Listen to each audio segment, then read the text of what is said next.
සම්පන්න කාරුණික පින්තුනි හැමදෙනාම අද දවසේදී බොහොම ශ්‍රද්ධාවෙන් බොහොම උවමනාවෙන් අපි ටිකටම කරගෙන ආපු ඒ සූත්‍ර දේශනාවට සම්බන්ධ වෙන්නේ මජ්ක්‍ධිම නිකායේ මූලපණ්ණාසකයේ එන දෙවෙනි සූත්‍රය සබ්බාසව සූත්‍රය. අපි අද සාකච්ඡා කළා දිගින් දිගටම සබ්බාසව සූත්‍රයේන සියලු ආශ්‍රව ධර්මතා සංවර කරගන්න පර්යාය ක්‍රමවේදය මොකක්ද කියන එක. ඒ ආශ්‍රව ධර්මතා සියල්ලක්ම එක තැනකින් එක විදිහට සංවර කරගන්න පුළුවන් කමක් නැහැ. අපිට පුළුවන් විවිධ ස්ථානවල සංවර කරගන්න ගත යුතු විවිධ උපක්‍රම පිළිබඳවයි නැතිනම් ක්‍රම 7ක් පිළිබඳවයි අපි මේ කතා කරන්නේ. ඇත්තට මේක ක්‍රම 7ක් නෙමෙයි ක්‍රම කීයක්? 6ක්. ක්‍රම 7ක් තියෙනවා. 7 තුල ක්‍රම 8ක් තියෙනවා. අපි කතා කරනකොට හැම වෙලාවකදීම ඒක මාර්ග සත්‍යයට අදාළව සහ මාර්ගයට දාලා කතා කළා. මාර්ගයේ තුල ක්‍රම 7කට බෙදන්න පුළුවන්කම තියෙනවා. මාර්ග සත්‍යය තුළ එක කාරණයක් තුල අපිට ඇත්ත දකින්න තියෙනවා. එතකොට මාර්ග සත්‍ය තුල මේ අපි කතා කරලා තියෙන්නේ පොදුවේ එකම තැනකින් එකම ලක්ෂණයකින්. එතකොට භාවනා පහත්බ්බා කොටස තමයි අපි කතා කළේ. නැත්නම් අපි නිතරම කරන කොටස ගැන භාවනාවේ පහකල යුතු ආශ්‍රව කොටස අපි කවුරුත් දන්න හඳුනන කොටස. අනිත් දේවල් ගැන අවධානයක් නැති වුණත් අපි අවධානය වැඩිපුරම යොමු කරලා තියෙන කොටස. එතකොට මොකද ජීවිතයේ අනිත් දේවල් ටිකට යොදන්නේ නැහැ. අපි ඉස්සෙල්ලම හිත පැත්ත ගැන වැඩි අවධානයක් යොමු කරලම පටන් ගන්නේ භාවනාවකින් නැතිනම් ප්‍රතිපදාව පටන් ගන්නෙම පැත්තකින් ඉඳගෙන. එතකොට ජීවිතයේ අනිත් තැන් ටිකෙන් අපේ ප්‍රතිපදාව අතහැරිලා තියෙනවා. ඒක නිසා ගොඩක් වෙලාවට මම ප්‍රායෝගික භාවනා කරනකොට හාමුදුරුවන්ට මතක් කරන කාරණයක් තමයි ඉඳගෙන භාවනා කරනවා කියන එක ගොඩක් වෙලාවට දක්ෂකමට වැඩිය ටිකක් දුර්වලකමක් කියලා. අපේ දැක්ම ඊට වැඩිය ටිකක් වෙනස් නේද? ඒ කියන්නේ ඉඳගෙන භාවනා කරන එක අපිට පේන්නේ භාවනාව රූපෙන්. අපි මනින්නේ භාවනාව කියන එක රූපේ තුල. මේක නා භාවනා කරන කෙනෙක්. කොහොමද භාවනාව පනවන්නේ? ඉඳගෙන ඉන්න පැත්තකට වෙලා. S2 පියාගෙන ඉඳගෙන ඉන්නවා නැත්තම් හිමින් සැරේ සක්මන් කරනවා. ඒක නිසා අපි භාවනාව පනවන්නේ ඒ තුල. ඉතින් අපේ දැක්ම ටිකක් වෙනස් භාවනාව ගැන. නමුත් ඇත්තම දේ තමයි ජීවිතේම භාවනාවක් වෙන්න ඕනේ එක. ඉඳගෙන භාවනා කරන එක ටිකක් දුර්වලයි කියලා කිව්වේ. ඉඳගෙන භාවනා කරනවා කියලා කියන්නේ යුද්ධයට සූදානම් වෙනවා මිසක යුද්ධ කරනව නෙමෙයි. අපි දක්ෂ නැහැ වැඩක් කරනකොට ජීවිතේ ප්‍රායෝගිකව කටයුතු කරනකොට සිහිය පවත්වන්න. ඒ පවත්වන්න දක්ෂ නැති නිසා අපි අරමුණු සංසිඳව බලනවා ඉස්සෙල්ලා කොහොමද අපේ සිත කොහොමද අපේ සිහිය දියුණු කරගන්න උත්සාහවත් වෙන්නේ කියලා. ඒක නිසා ඔන්න ඉඳගෙන භාවනා කරලා හිත එකඟ වෙනකොට අපහු වැඩ කටයුතු කරන්න යනකොට හිත වැටෙනවා. ඊට පස්සේ දැන් ආයෙත් උත්සාහවත් වෙනවා ඉඳගෙන. දැන් හිතගෙන නැත්තම් අපි අනිත් ඉරියව් තුල කටයුතු කරන්න යනකොට අපේ සිහිය පිරිහිලා සිහිය වැටිලා. ඒ කියන්නේ අපි දුර්වලයි. ඉඳගෙන නැගිටින්නේ භාවනාව බිමට දාලා එතනින් යන්නේ භාවනාව පහගෙන. එතකොට වැඩක් වෙලා නැහැ අපි කොච්චර කළා. ඒක නිසා භාවනාවේ පහකල යුතු ආශ්‍රව කොටස ගැන කතා කරනකොට අපිට භාවනාවෙන් පහකල යුතු ආශ්‍රව කොටස ජීවිතේ හැම අංගයකටම යෙදුණු කොටසක් වෙන්න ඕනේ. නැතිනම් තව විදිහකින් කියනවා නම් භාවනාවෙන් පහ කළ යුතු ආශ්‍රව ටික ගැන කතා කරනකොට අපි මුළු සබ්බාසව සූත්‍රයේම කතා කරගත්ත පරියායන් ටික එක තැනකින් අපිට හසු වෙලා තියෙනවා. සබ්බාසව සූත්‍රයේ අපි කතා කරපු සියලු පරියායන් ටික අපිට එක තැනකින් හසු වෙලා තියෙන්න ඕනේ. අපි ගිය සැරේ කතා කළා සති සම්බොජ්ජංගේ සතිය වඩන එක. ඒ තුල අපි කතා කරන්නේ සති සංවරය. සති සංවරය තුල තමයි ඉන්ද්‍රිය සංවරයත් රැකිලා තියෙන්නේ. එතකොට තව සංවර ලෝකේ තියෙනවා. තව සංවර වෙන්න තැන් තියෙනවා. තව තියෙන ඥාන සංවරය කියලා එකක්. ඒ තමයි අපි නුවණින් දැනගෙන හික්මන එකට කියනවා ඥාන සංවරය. ප්‍රඥාවෙන් හික්මනවා. සති සංවරයෙන් බැලුම් බෝලේ හුලම් පිරුණු බැලුම් බෝලේ වතුරාසේ ඔබාගෙන ඉන්නා වගේ සති සංවරයෙන් මාර්ගයේ පැත්තෙන් හික්මෙන්න පුළුවන්කම තියෙනවා. ඊට පස්සේ සති සංවරයෙන් අපිට පුළුවන්කම තියෙනවා වස්සග්ග පරිණාම කොට වඩනකොට නිවන දක්වා වඩන්න පුළුවන්කමක් තියෙනවා. එතකොට ඒකේ සති සම්බොජ්ජංගේ වැඩෙන්නේ හැම වෙලාවකදීම වස්සග්ග පරිණාම කොට වඩනකොට තව කාරණා ටිකුත් එක්ක. ඒක හොඳට තේරුම් ගත යුතු දෙයක්. නිවනට නැඹුරු වූ සති සම්බොජ්ජංගයක් නැහැ එක පැත්තකින් බැලුවොත්. නිවනට නැඹුරු වූ සති සම්බොජ්ජංගයක් නැහැ එක පැත්තකින් බැලුවොත්. මොන පැත්තෙන් බැලුවොත්ද? ධම්මවිචේ සම්බොජ්ජංගේ නැති වුණොත් ඒ සති සම්බොජ්ජංගේ නිවනට නැඹුරු වූවක් කොට පණවන්න පුළුවන් වෙයිද? ධම්මවිචේ සම්බොජ්ජංගේ කියලා කියන්නේ ධර්මතාවයන් ගැන ඇති නුවණ. පංච උපාදානස්කන්ධය ගැන බලනවා, වඩනවා. වඩනකොට උද්‍යව්‍ය ඥානයක් අපිට ඇති වෙනවා පංච උපාදානස්කන්ධය. දැන් පංච උපාදානස්කන්ධය ගැන මෙනෙහි කරන මෙනෙහි කිරීම ධම්මවිචේ සම්බොජ්ජංගයයි. ඒ තුල යම් සිහිය පවතිනවා නම් ඒ සිහියට කියනවා සති සම්බොජ්ජංගයයි. දැන් නිවන් දකින්න හේතුන සති සම්බොජ්ජංගේ කොහොමද නිවනට හේතු උනේ? නිකම්මද ධම්මවිචේ සම්බොජ්ජංගේ නිසාද? ධම්මවිචේ සම්බොජ්ජංගේ නිසා. ඔතෙන්ටම ගලපන්න අපි ඊයේ කතා කරපු මහා චත්තාරීසක සූත්‍රය. මහා චත්තාරීසක සූත්‍රයේදී පැහැදිලි කළා අපි සම්මා දිට්ඨි පුබ්බංගමා හෝති. සම්මා දිට්ඨිය තමයි පෙරටුව යන්නේ. ඊට පස්සේ සම්මා වායාම සම්මා සති. සම්මා දිට්ඨියෙන් දකින දේ ගැන යම් උත්සාහයක් තියෙනවා නම් ඒක සම්මා වායාමයයි. ඒ තුළ පවතින යම් සිහියක් තියෙනවා නම් ඒක සම්මා සතියයි.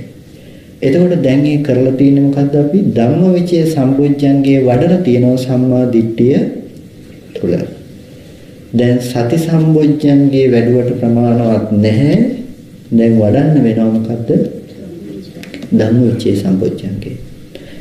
එතකොට ඒකට කියනවා ඥාන සංවරය කියලා. එදා වැඩුව සති සංවරය අපි පෞද්ගලික වාරදී ඊයේ දවසේ ඉගෙන ගත්තේ. අද තියෙන්නේ ඥාන සංවරය. නුවණින් දැනගෙන සංවර වෙන එක. එතකොට නුවණින් දැනගෙන සංවර වෙනකොට බොහොම පරිස්සමෙන් නුවණින් දැනගෙන සංවර වෙන්න ඕනේ. නුවණ කියන එක දෙකට බෙදන්න පුළුවන්කම තියෙනවා. මොකද්ද? ලෞකික ඥානය සහ ලෝකෝත්තර ඥානය. අපි කියනවා ලෞකික සම්මාදිට්ඨිය, ලෝකෝත්තර සම්මාදිට්ඨිය. ලෞකික සම්මාදිට්ඨිය මොකද්ද? අත්තිමාතා අත්තිපිතා අත්තිසුඛත දුක්ඛත කම්මානම් පලං විපාකෝ අත්තිහයං ලෝකෝ අත්තිපරලෝකෝ.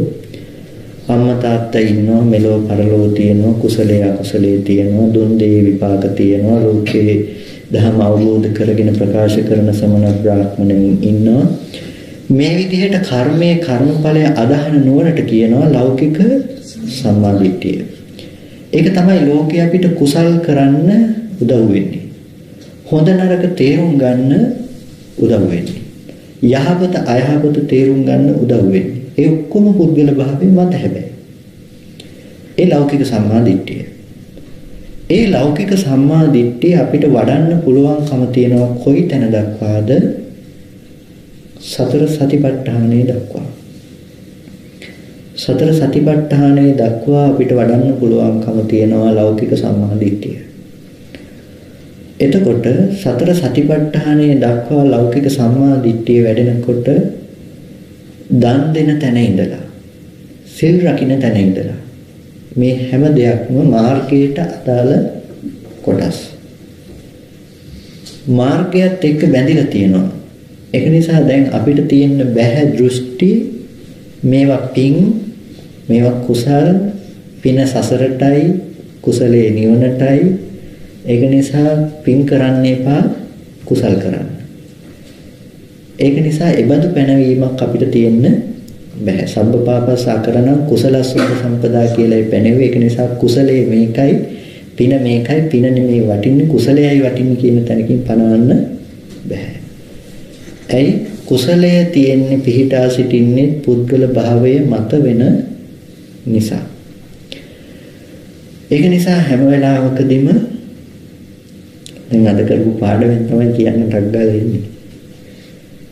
හැම වෙලාවකදීම දුක්ඛ සත්‍ය ඇති තැන මාර්ග සත්‍ය ඇති වෙන්නේ. එතකොට දුක්ඛ සත්‍යයි මාර්ග සත්‍යයි එක තැනකින් පනවන්න පුළුවන්කම තියෙනවා. ඒ කියන්නේ හැම වෙලාවකදී මේ ඉන්න භූමිය තුල ලෞකික සම්මා දිට්ඨිය තුල ලෝකෝත්තර සම්මා දිට්ඨිය පනවන්න පුළුවන්කම තියෙනවා. එතකොට දැන් හැම වෙලාවකදීම ධම්මවිචේ සම්බොජ්ජංගය කියලා කියන්නේ දහම් කරුණු පිළිබඳව විචේ නුවණින් යුක්තව පිරික්සන බව. විචයක් පවිචය විචයෝ පවිචයෝ කියලා කියන්නේ ප්‍රඥාවෙන් විමසන බව. විචේ නුවණේ ලක්ෂණය නැවත නැවත විමසන ගතිය. එතකොට මේ නැවත නැවත විමසන ගතිය හරි වටිනවා ධර්ම මනසිකාරයකට. ඇයි වටින්නේ? නැවත නැවත විමසන එක කොටස් දෙකකින් පෙන්වන්න පුළුවන්. එකක් පුද්ගල භාවයේ තුල විමසන එක, අනිත් විමසීම පුද්ගල භාවයේ නැති වෙන විදිහට විමසීම. කාටත් පහසුයි පුද්ගල භාවයේ තුල විමසන එක ගන්න. ඒක නිසා පුද්ගල භාවයේ තුල විමසන එක දිහා අපි බැලුවොත් අපිට ගන්න පුළුවන් ඊයේ කතා කර කොටස් ටිකම ආපහු සතර සතිපට්ඨානේ කායානුපස්සනාව අරගත්තොත් කායානුපස්සනාව තුළ විග්‍රහ කරනවා කයේ කයානුව බලමින් වාසය කරන බව. දැන් ඒක නුවණින් පිරික්සනවා, නුවණින් විමසනවා. නුවණින් විමසන යාට ඒ වැඩෙන්නේ ධම්මවිචය සම්බොජ්ජංගේ ලෞකිකව. ධම්මවිචේ සම්බොජ්ජංගේ ලෞකිකවයි වැඩෙන්නේ. අපි කිව්වොත් ඊයේ දවසේදී අපි මතක් කළා සම්බොජ්ජංගේ නැත්නම් බොජ්ජංග භාවනා මේ ශාසනයේ විතරක් තියෙන භාවනා නෙමෙයි. මේ ශාසනයේ බාහිරවත් තියෙනවා. බොජ්ජංග සංයුත්තේ අග්ගි සූත්‍ර වගේ සූත්‍ර අරගෙන බලනකොට මේ සූත්‍රවල දකින්න තියෙන දෙයක් තමයි හාමුදුරුවෝ පිරිසක් පිණ්ඩපාතයට යනවා. කල් වැඩි නිසා අනේ තීර්ථකාරාමයකට ගිහිල්ලා ටිකක් දහමක් කතා කරන්න කියලා ගියා. අන්නේ තීර්ථකාරාමයට ගියාට පස්සේ මේ අන්නේ තීර්ථකයෝ අහනවා ශ්‍රමණ බවත් ගෞතමයන් වහන්සේ බොජ්ජංග භාවනාවක් පනවනවා. මෙන්න මේ බොජ්ජංග ටික. අපිත් අපේ ශ්‍රාවකයන්ට බොජ්ජංග භාවනාවක් පනවනවා. මෙන්න මේ බොජ්ජංග ටික. එහිලා ශ්‍රමණ බවත් ගෞතමයන් වහන්සේගේ අපේ තියෙන වෙනස මොකද්ද කියලා අහනවා. දැන් ඇයි ඒ අහන්නේ? ඒ අයත් බොජ්ජංග භාවනා කරපු නිසා. කලේ නැත්තම් අහන්න පුළුවන්ද? බෑ. ඒක නිසා ඒ අයගේ තුලත් බොජ්ජංග භාවනාව තිබුණා. ඒ අය බොජ්ජංග භාවනාව තිබුණ නිසා ඒ අය එක කිව්වා. එතකොට මේ ශාසනයේ තියෙන බොජ්ජංග භාවනාවේ වෙනස මොකක්ද කියලා අහුවා. දැන් ඒ බොජ්ජංග භාවනා කළා කියලා එයාට නිවන් දකින්න පුළුවන් වුණාද? නෑ. එයාට නිවන් දක්වා දකින්න පුළුවන් වෙන්නේ නැහැ. ඇයි බොජ්ජංග භාවනාව කොටස් දෙකකින් පෙන්වන්න පුළුවන් එකයි. ලෞකික සම්මා දිට්ඨිය තුල පවතින බොජ්ජංග භාවනාව හැම වෙලාවකදීම මේ ශාසනයෙන් බාහිරව දකින්න පුළුවන්කම තියෙනවා. ලෞකික ශාසනය ලෞකික සම්මා දිට්ඨිය තුල පිහිටලා කෙනෙක් මෙනෙහි කරනකොට ඒ මෙනෙහි කරන කෙනාට පුළුවන්කම තියෙනවා ඇති දේ නැති බව සලකන්න. ඔගොල්ලෝ ගෙදරට බොහෝම කැමතියි. ඒක නිසා කැමති ගෙදරින් මිදෙන්න අවශ්‍ය නිසා ඔයගොල්ලෝ බලනවා ගෙදර කියන තැන තියෙන්නේ මොනවද? සතර මහා ධාතුවක් පිටින්නේ. පඨවි ධාතුවටද මම කැමති, ආපෝ ධාතුවටද කැමති, තේජෝ ධාතුවටද කැමති, වායෝ ධාතුවටද කැමති. උණු කැට ටිකටද කැමති උනේ, ගඩොල් කැට ටිකටද, සිමෙන්ති ටිකටද, වැලි ටිකටද කැමති උනේ, ලී කැලි ටිකටද. දැන් මේ එකකටවත් කැමති නොවන නම් මේ කැමැත්ත හදාගත්තේ කොතනදයි කියලා එතන යථා ස්වභාවය මෙනෙහි කරනවා. එහෙම නැත්නම් දෙතිස් කුණප කොට්ටාසය මෙනෙහි කරනවා කොහොමද දෙතිස් කුණප කොට්ටාසයක් විදිහට මේ රූපය තුල තියෙන යථාර්ථය කෙස්ලොම් නියද සම්මස්නහර ඇට මිදුළු වගේ කොටස් ටිකක් තමයි තියෙන්නේ කියලා ඒ කොටස් විශේෂයෙන් වශයෙන් මෙනෙහි කරලා බලනවා. ඒ අනුපස්සනාව යාට වැඩෙනවා ලෞකිකව සම්මා දිට්ඨිය පුරුදු කරනවා. එතකොට ඔගොල්ලෝ වඩන විදර්ශනාවේ ධම්මවිචේ සම්බොජ්ජංගේ ලෞකිකව වැඩෙනවා. කොහොමද? මම වෙලාවකට කියන්නේ පංච උපාදානස්කන්ධය කියලා එක හදාගෙන විදර්ශනා කරනවා කියලා.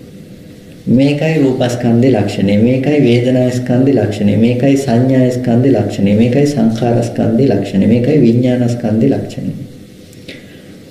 දැන් මහා ගැඹුරු ධර්මපරියායන්ගෙන් කොටස් ඉගෙන ගන්නවා, කොටස් බලනවා. දැන් මේ ඔක්කොම මොකද්ද? ලෞකික සම්මා දිට්ඨිය තුළ නැතිනම් ධම්මවිචේ සම්බොජ්ජංගේ ලෞකිකව වඩනවා.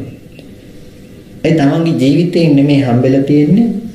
ජීවිතයේ තව එකක්, ඉගෙන ගන්න දේ තව එකක්. එතකොට මේ ඉගෙන ගන්න දේ ජීවිතෙන් අනිකක් වෙලා පේනකොට ඒ හැම එකක්ම ලෞකිකයි. ලෝකෝත්තර පැත්තට යෙදෙන්නේ නැහැ. ඒක නිසා දැන් ඒ ඔක්කොම ධර්මතා ටික සම්පූර්ණම ලෝකෙට අයිති තැනක පිහිටා සිටින විදර්ශනාව.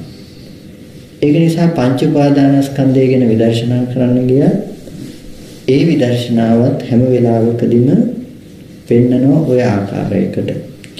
ඒකයි සතිපට්ඨානයේ විස්තර කරනකොට සතිපට්ඨාන සූත්‍රයේ ධම්මානුපස්සනාව විස්තර කරනවා. ධම්මානුපස්සනාවේදී හැම වෙලාවකදීම ඔය කියන කාරණා ටික ඔක්කොම විග්‍රහ කරනවා.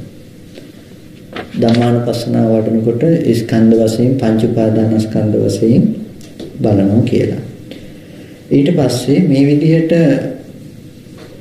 හැම පරයයකින්ම විස්තර කරනකොට මේ ඔක්කොම සතිපට්ඨාන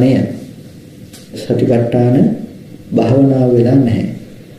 නමුත් හැම වෙලාවකදීම සමුදය ධම්මානුපස්සීවා, වය ධම්මානුපස්සීවා, සමුදය වය ධම්මානුපස්සීවා කියලා උද්‍යව්‍ය ඥානයේ පිහිටා සිටින තැනින් හම්බුනොත් අන්න එයාට කියනවා සතිපට්ඨාන භාවනාව වඩන කෙනෙක් කියලා. එතකොට ස්කන්ධ ටික ගැන මෙනෙහි කරන තැන හැම වෙලාවකදීම ඇති වෙන නුවණ සතිපට්ඨානයයි. ඒක ජීවිතයට දැකලා උද්‍යව්‍ය ඥානය උපදව ගන්න තැන සතිපට්ඨාන භාවනාවයි. බොහොම වටිනා ලස්සන සියුම් කාරණාවක්. සතිපට්ඨානයේ තුල ඔගොල්ලෝ පංච උපාදානස්කන්ධය ගැන මෙනෙහි කරමින් මෙනෙහි කරන ලක්ෂණයක් තියෙනවා නම් ඒක සතිපට්ඨානයයි. ඒ සතිපට්ඨානයේ තුල උපදින යම් උද්‍යව්‍ය ඥානයක් තියෙනවා නම් උදේවේ දක්නා නුවණක් තියෙනවා නම් අන්න ඒකයි සතිපට්ඨාන භාවනාව. ඒක නිසා ඔයගොල්ලන්ට මතකද මන්ද කියන ගොඩක් වෙලාවට කියනවා මේ නුවණක් ඇති කරගන්න කියලා කතාවක්.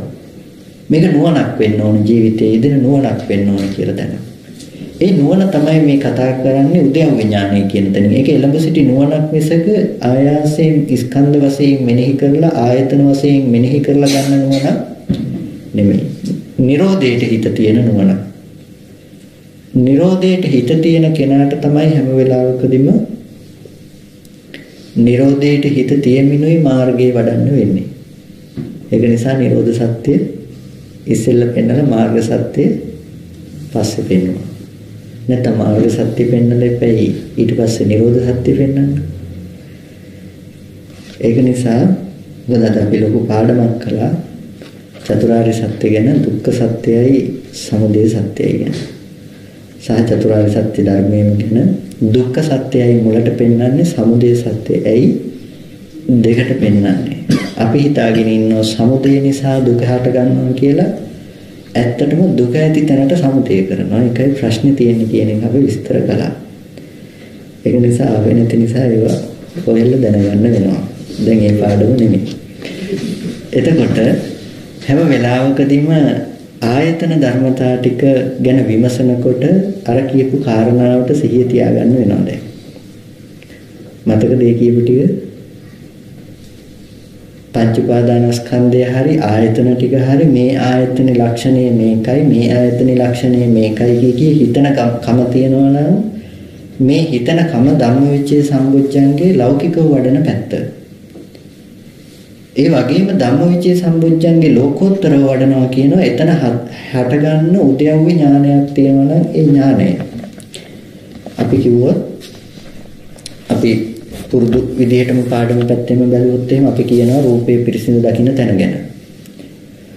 රූපේ පිරිසිදු දකින්න තැන ගැන කියලා අපි කතා කරනවා මේ ඇහැ රූප දෙක ඉතුරු නැතුවම වැය වුණු තැනක මේ ආලෝකයක් බාහිර වස්තුවට පතිත වෙලා එන පරාවර්තන ආලෝකයයි ඇහැට වැටෙන්නේ.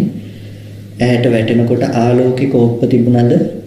නැහැ. ආලෝකික කෝප්පයක් තිබ්බේ. එතකොට ආලෝකික කෝප්පයක් නොතිබුණාට ඒ කියන්නේ කෝප්පේ ඇහැට පෙනුනේ නැහැනේ. ඇහැට පතිත උනේ ආලෝක සටහනක් නැතිනම් අපි කියනවා වර්ණ සටහනක්. ආලෝකයේ කෝප්ප තිබුණේ නැහැ. ආලෝක සටහන ආරම්භය මෙහි හිතන කම හිතුවා කෝප්පේ කියලා. දැන් කෝප්පේ හිතන වෙලාව හිතන මොහොත වෙනකොට මේ ඇහැ මේ රූපේ ඉතුරු නැතුව නිරුද්ධ වුණ තැනක. ඒ ආලෝකයත් ඉතුරු නැතුව නිරුද්ධ වෙලා, ඒ ඇහත් ඉතුරු නැතුව නිරුද්ධ වෙලා මෙහි කෝප්පේ හදාගන්න මොහොත වෙනකොට. දැන් මෙහි කෝප්පේ අපි දැනගන්නේ කොහේ තියෙන කෝප්පේ හැටියටද? ඊයේ ඉඳලා පන්සලේ තිබුණු කෝප්පේ තාම තියෙනවා. දැන් ඊයේ ඉඳලා තිබුණු කෝප්පේ ගෙනල්ලා දුන්නේ කොහෙන්ද? තමන්ගේ මනසින් ගෙනල්ලා දුන්නා ඊයේ ඉඳලා තිබුණ කෝප්පේ. දැන් ඊයේ ඉඳලා තිබුණ කෝප්පේ නැවත රැස් කරගත්තා මෙහි තියෙන දේ හැටියට. දැන් මේ කෝප්පය නිට්ටයයි. මේ කෝප්පය අපිට ආත්මයි. මේ කෝප්පේ තියෙන බවට තමයි තියෙන්නේ. කෝප්පේ මෙහි තියනවා කියන එකෙන් කියනවා මෙහි අපි ඉන්නවා. දැන් කෝප්පෙත් තියෙනවා අපිත් ඉන්නවා. එතකොට මෙන්න මේ කෝප්පේ කියන බව තුල හැම වෙලාවකදීම තියෙන ධර්මතා ටික විමසලා බලනකොට කෝප්පේ කියන දැනුම මෙහි උපදිනකොට ඇහැ රූප දෙක ඉතුරු නැතුව නිරුද්ධයි. ඇහැ රූප දෙක ඉතුරු නැතුවම නැති වුණු තැනක තමයි කෝප්පේ කියන දැනුම මෙහි ඇදුවේ. එතකොට කෝප්පේ කියන දැනුම මෙහි ඇති වෙන මොහොත වෙනකොට අර ටික ඉතුරු නැතුව නිරුද්ධයි. ඒක ඉතුරු නැතුවම නැති වෙන දෙයක් ඊළඟ අරමුණ ගන්නකොටම දැන් කෝප්පේ ඉතුරු නැතුව නැති වෙලා. කෝප්පේ උපදින මොහොත වෙනකොට කෝප්පෙන් තොරව තමන් වෙනම හිටියද කෝප්පේ දකින්න? නැත්නම් ඒ ස්කන්ධ ටිකමද කෝප්පේ නියෝජනය කළේ? කෝප්පේ දැනගන්න බවට නෙමෙයිද තමන් කිව්වේ? කෝප්පේ දැනගන්න බවටයි තමන් කිව්වේ. එතකොට කෝප්පය කියලා හිතන කමමයි තමන් වෙනකොට කෝප්පෙන් තොර තමනුත් තමන්ගෙන් තොර කෝප්පයක් පනවන්න පුළුවන් කමක් ලැබුණේ නැහැ. හැම වෙලාවකදීම කෝප්පේ තමන් වෙලා තමන් කෝප්පේ වෙලා. දැන් ඔන්න අපි ওই සිද්ධිය කතා කළා. ওই සිද්ධිය කිව්ව කියන්න ඕන නිසා නෙමෙයි. දැන් ඔය ධර්මතාවය ගැන හිතන මෙනෙහි කරන බවට කියනවා ධම්මවිචේ සම්බොජ්ජංගේ කියලා. ධම්මවිචේ සම්බොජ්ජංගය. ඔය ධම්මවිචේ සම්බොජ්ජංගයේ තුල ඔය කෝප්පේ ගැන හිතනකම ඔය මෙහි ඇති නාම ධර්මතා ටික හිතනකම ඔය ඔක්කොම ධම්මවිචේ සම්බොජ්ජංගයේ ලෞකිකව වඩන විදිය. ඔය හැමදේම ධම්මවිචේ සම්බොජ්ජංගයේ ලෞකිකව වඩන විදිය. ඔය ලෞකිකව වඩන ධම්මවිචේ සම්බොජ්ජංගයේ ගැන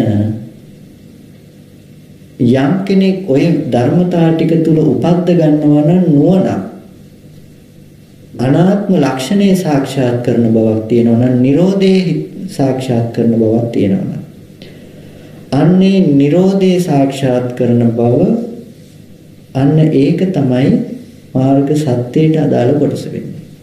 නැතිනම් ඒක තමයි ධම්මවිචේ සම්බොජ්ජංගේ වොස්සග්ග පරිණාම කොට වෙන්නේ. එතකොට ඔය වඩන්න හදන අපි වඩන විදර්ශනාව කොතනද වැටෙන්නේ? ධම්මවිචේ සම්බොජ්ජංගේ බාහිරට. ඇයි බාහිරයි කියලා කියන්නේ ඒක? ධම්මවිචේ සම්බොජ්ජංගේ කියලා අපි වඩන්න හදනකොට දැන් මෙනෙහි කරනකොට කෝපය කියලා මෙනෙහි කරන එක ගැනත් සංඛාරස්කන්ධේ නියෝජනයමයි. කෝපය ඇති බවට ගත්ත ලක්ෂණ ටිකයි අපි මෙනෙහි කරන්නේ කෝපය ගැන මෙහෙමයි කියලා. අනාත්මයි කියලා කෝපය අනාත්ම බව සාක්ෂාත් කරන්න හදන්නේ කොහේ ඉඳලාද? කෝපය තියෙන බව තුල ඉඳලා. එතකොට මේක හිතේ කියලා හිතන්නේ කොහෙද? හිත ඇත්ත කරගෙන. එතකොට දැන් කෝපෙත් ඇත්ත වෙලා හිතත් ඇත්ත වෙලා. ඒක නිසායි ওই ලක්ෂණේ කොච්චර හිතුවත් ඕක ධම්මවිචේ සම්බොජ්ජංගයේ ලෞකිකවයි ඔය වැඩෙන්නේ කියලා කියන්නේ. ඒ තුල ඇති කරනවා නම් යම් නුවණ මාර්ග ඥානයක් කියලා කියන්නේ. හැම වෙලාවකදීම උදේවැය දකින නුවණ, උදේවැය දන්න නුවණ. ඇහැ ඉතුරු නැතුවම නිරුද්ධ වුණා කියලා දැනගන්න බවක් තියෙනවා. අන්නේ දැනගන්න බව ඒ නුවණ ලෝකෝත්තර ධම්මවිචේ සම්බොජ්ජංගේ වඩන්න හේතුවක්. වොස්සග්ග පරිණාම කොට වඩනවා. කෝප්පේ තමාගෙන් තොරව ඉපදුනේ නැහැ. තමා තුළමයි කෝප්පේ හදාගත්තේ. කෝප්පෙන් තොර තමනුත් තමන්ගෙන් තොර කෝප්පෙත් හම්බ වෙන්නේ නැති වෙනකොට, හම්බ වෙන්නේ නැති බවට නුවණක් හැදෙනකොට ඒ නුවණට කියනවා ධම්මවිචේ සම්බොජ්ජංගය වොස්සග්ග පරිණාම කොට වඩනවා. එතකොට ඒ ධම්මවිචේ සම්බොජ්ජංගේ දැන් ආවේ ඇති දේ මත නෙමෙයි පිරිසිදු දැකීම තුල. එම් බොහොම සියුම් කාරණේකුයි මේ තුල මේ විග්‍රහ කරන්නේ. එතකොට දැන් ඔන්න ධම්මවිචේ සම්බොජ්ජංගේ ඉවරයි. මේ කොටස් ටිකකින් ටිකක් හරි අමාරුයි තේරුම් ගන්න බොහොම සියුම් කාරණා ටික. පරිවර්ජනා පහතබ්බා ඒ කාරණා ටික නම් ටිකක් ලේසි වුණා තේරුම් ගන්න. අපිට පේන හැන අරමුණු ගැන කතා කරන්නේ. අදිවාසනා පහතබ්බා ඉවසන්න කිව්ව. ඉවසීම පේන සීමාව. ඒක නිසා පේන හැන දේවල් ඉවසන්න කිව්වා. පරිවර්ජනා පහතබ්බා මේ පේන්නේ ඉන්න අය දුරු කරන්න කිව්වා. ඒක නිසා හරි ලේසි, හරි සරලයි, හරි පහසුයි අපේ මට්ටමේ නිසා. දැන් මේ ටික අපිට නොපෙනෙන ධර්මතාවයක් ගැනයි මේ කතා කරන්න වෙලා තියෙන. ඉතින් හරි අපහසුයි තේරුම් ගන්න. මම කියන්නේ ඔකට මේ හදේ තියෙන පාෂාණ ගැන කතා කරන්න කියලා. අර කතා කරන්නේ මේ පොළොවේ තියෙන ගල් ගැන, මේ කතා කරන්නේ හදේ තියෙන පාෂාණ ගැන. පොළොවේ තියෙන ගල් පෙන්නලා කියන මේ විදිහේ දේවල් එහෙත් තියෙනවා කියලා. එතකොට අනුමාන නුවණකින් හිතා ගන්නයි තියෙන්නේ මේකයි මේ කියන්නේ කියලා. නමුත් අනුමාන ඥාණයෙන් නැත්තම් කවදාවත් ප්‍රත්‍යක්ෂ ඥානයක් උපදින්නේ නැහැ. මොකද අනුමාන ඥානයක් නැත්තම් කොතනටද උත්සාහවත් වෙන්නේ. ඒක නිසා යාට උත්සාහවත් වෙන්න තැනක් නැති වෙනවා. ඒක නිසා තේරුම් නැති වුණත් අහගෙන ඉන්න වෙනවා. නැවත නැවතත් ඇහුවොත් තේරුම් ගන්න බැරි වෙන්නේ නැහැ. එතකොට දැන් ඔන්න මේ කාරණා ගොඩාක් විස්තර කරන්න බලාපොරොත්තු වෙන්නේ. ගොඩාක් විස්තර කරන්න පුළුවන්. මම කිව්වේ ධම්මවිචේ සම්බොජ්ජංගේ විස්තර කරන්න ගියොත් අපිට විස්තර කරන්න වෙන්නේ සම්මාදිට්ඨිය කියලා. සම්මාදිට්ඨි සූත්‍රයේ කොටස් 17ම අරගෙන නැවත නැවත කතා කරලා අපි මේ කතා කරන්නේ ධම්මවිචේ සම්බොජ්ජංගේ. අභිධර්ම පිටකේ රූපකාණ්ඩය අරගෙන කතා කළත් මේ කතා කරන්නේ ධම්මවිචේ සම්බොජ්ජංගයයි. ඒකින්ද දැන් අපි කොහෙන් කතා කරත් මේ කතා කරන්නේ ධම්මවිචේ සම්බොජ්ජංගය. ඒක නිසා දැන් සම්බාස සූත්‍රයේ අවුරුද්දකින්වත් ඉවර කරන්න බෑ. ඇත්තටම කතා කරොත්. මොකද මේ හැමතැනක්ම ආවරණය කරන්න පුළුවන්කම තියෙනවා. ඇයි එහෙම වෙලා තියෙන්නේ? මේ කියන්නේ අපේ ජීවිතේ තියෙන තැන් ටික. ඒක නිසා තමයි එච්චර බුදුදහමේ නැතිනම් බුදුරජාණන් වහන්සේගේ දේශනාව තුළ ජීවිතයට නොයෙදෙන එකම තැනක්වත් නැහැ. ඒක නිසා හැම තැනක්ම මේ ජීවිතයේ යෙදෙන තැන් ටිකට කතා කරන්න පුළුවන් දාලා. ඒක නිසා ඕනම තැනකින් අභිධර්මයේ ධර්මතාව විදිහට පෙන්වපු කාරණා ජීවිතෙන් පෙන්වන්න පුළුවන්. කොහොමද දෙන්නේ කියලා. ඒක නිසා ඒක සූත්‍රය ඉවර කරන්න බැහැ. අපි සාමාන්‍යයෙන් හදිස්සියනේ කොයි දෙයකටත් නේද? අපි හාමුදුරුවෝ කියනකොට කියන්නේ ලොකු හදිස්සියක් තියෙනවා ජීවිතේ. ඉක්මනට ගිහිල්ලා නාලා ඉන්නවා. ඇයි ඉක්මනට නාලෙන්නේ? එක්ක භාවනා කරන්න. දැන් භාවනා කර නැවනම් මොකද වෙන්නේ? ඉක්මනට ගිහිල්ලා නාගෙන එනවා. ටක් ගාලා භාවනා කරන්න කියලා. නෑ භාවනා කර නැවනම් කිසි ප්‍රශ්නයක් නෑ. ඒක නිසා හදිස්සි වෙන්න එපා. කොයි දෙයකටවත් භාවනා කර වේදේ කරා නම් වැඩේ ඉවරයි. ඒක නිසා භාවනා කරන්න කොයි දෙයකටවත් හදිස්සි වෙන්න එපා කියලා කියන්නේ. නමුත් අපිට හදිස්සියේ සූත්‍රය ඉවර කරගන්න මොකද කාලෙ මදි වෙයි කියලා. ඒක නිසා ඔන්න ධම්මවිචේ සම්බොජ්ජංගේ ওই තරම් ගැඹුරට යනවා. මම හිතනවා එක කොටසක් තේරුණා එක කොටසක් තේරුනේ නැහැ කියලා. නැවත වතාවක් ඒ කොටස ඇහුවොත් තේරුම් ගන්න පුළුවන් මේ කතා කරපු තැන ගැන. ඒ කියන්නේ අපි මේ කතා කළේ මාර්ගය සහ මාර්ග සත්‍ය කියන එක ගැන. ධම්මවිචේ සම්බොජ්ජංගේ ධර්ම කාරණා නැවත නැවත මෙනෙහි කරන බව ධම්මවිචේ සම්බොජ්ජංගයයි. ආයතන හෝ පංච උපාදානස්කන්ධය හරි ජීවිතෙන් තොරව මේ කතා කරන මෙනෙහි කරන හැම මෙනෙහි කිරීමක්ම ධම්මවිචේ සම්බොජ්ජංගේ වැඩෙන ධම්මවිචේ සම්බොජ්ජංගේ හැබැයි ලෞකිකයි. වසග්ග පරිණාම නැහැ. හැබැයි ධම්මවිචේ සම්බොජ්ජංගය අපි වඩනවා ලෝකෝත්තර විදිහට කොහොමද? ඒ ලෞකිකව වඩන ධම්මවිචේ සම්බොජ්ජංගයේ තුල යම් නුවණක් ඇති වෙනවා නම් Nirodhe දක්නා Nirodhe ස්පර්ශ කරන ඒ නුවණ භාවිත වෙන හැම මොහොතකම ධම්මවිචේ සම්බොජ්ජංගයේ ලෝකෝත්තරව වැඩෙනවා. එතකොට ඔන්න දෙවෙනි සම්බොජ්ජංගයේ පළවෙනි එක සති සම්බොජ්ජංගය, ඊළඟ එක ධම්මවිචේ සම්බොජ්ජංගය, ඊළඟ එක විරිය සම්බොජ්ජංගය. විරිය. එතකොට වීරය කියනකොට විරිය සම්බොජ්ජංගේ වඩනකොට වීරය තියෙන්න ඕනේ තැන් දෙකේදීම. ලෞකික වීරයකුත් තියෙන්න ඕනේ, ලෝකෝත්තර වීරයකුත් තියෙන්න ඕනේ. ගොඩක් වෙලාවට අපිට ලෞකික වීරිය තියෙනවා, ලෝකෝත්තරව වඩන වීරිය නැහැ. ලෞකිකව වඩන වීරිය තමයි හැම වෙලාවකදීම අපි කුසලයට යම් උත්සාහයක් ගන්නවා නම් ඒකත් වීරයක්. ඒකත් සම්බොජ්ජංගය. ඒ සම්බොජ්ජංගය හැබැයි වොස්සග්ග පරිණාම කොට නෑ. විවේක නිසිත වෙන්න පුළුවන්. නමුත් වොස්සග්ග පරිණාම නිවනට නැඹුරු වෙලා නැහැ. එතකොට අපි හිතමු අපි බොහෝම උත්සාහයෙන් භාවනා කරනවා. ඒ භාවනා කරන උත්සාහය හැම වෙලාවකදීම ලෞකික වීරිය සම්බොජ්ජංගේ වඩලා තියෙන බවටයි යන්නේ. ලෝකෝත්තර වීරිය ඉන්ද්‍රිය වඩන්න අවශ්‍ය නම් වීරිය සම්බොජ්ජංගේ වඩන්න අවශ්‍ය නම් කෙනෙකුට ධම්මවිචේ සම්බොජ්ජංගයත් එක්ක එකට බඳින්න වෙනවා. එකට ගැට ගහන්න වෙනවා. ඒකයි අපි කිව්වේ සම්මා වායාමය කියන අංගේ මහා චත්තාරීසක සූත්‍රයේදී අපි කතා කළේ ත්‍රිවිල් එකේ ඉස්සරහ රෝදේ තමයි සම්මා දිට්ඨිය. පිටිපස්සේ රෝද දෙක තමයි සම්මා වායාමයේ සහ සම්මා සතිය. එතකොට මේ සම්මා සතිය සහ සම්මා වායාමයේ පවතින්නේ මොකේද? සම්මා දිට්ඨිය අනුව යමින්.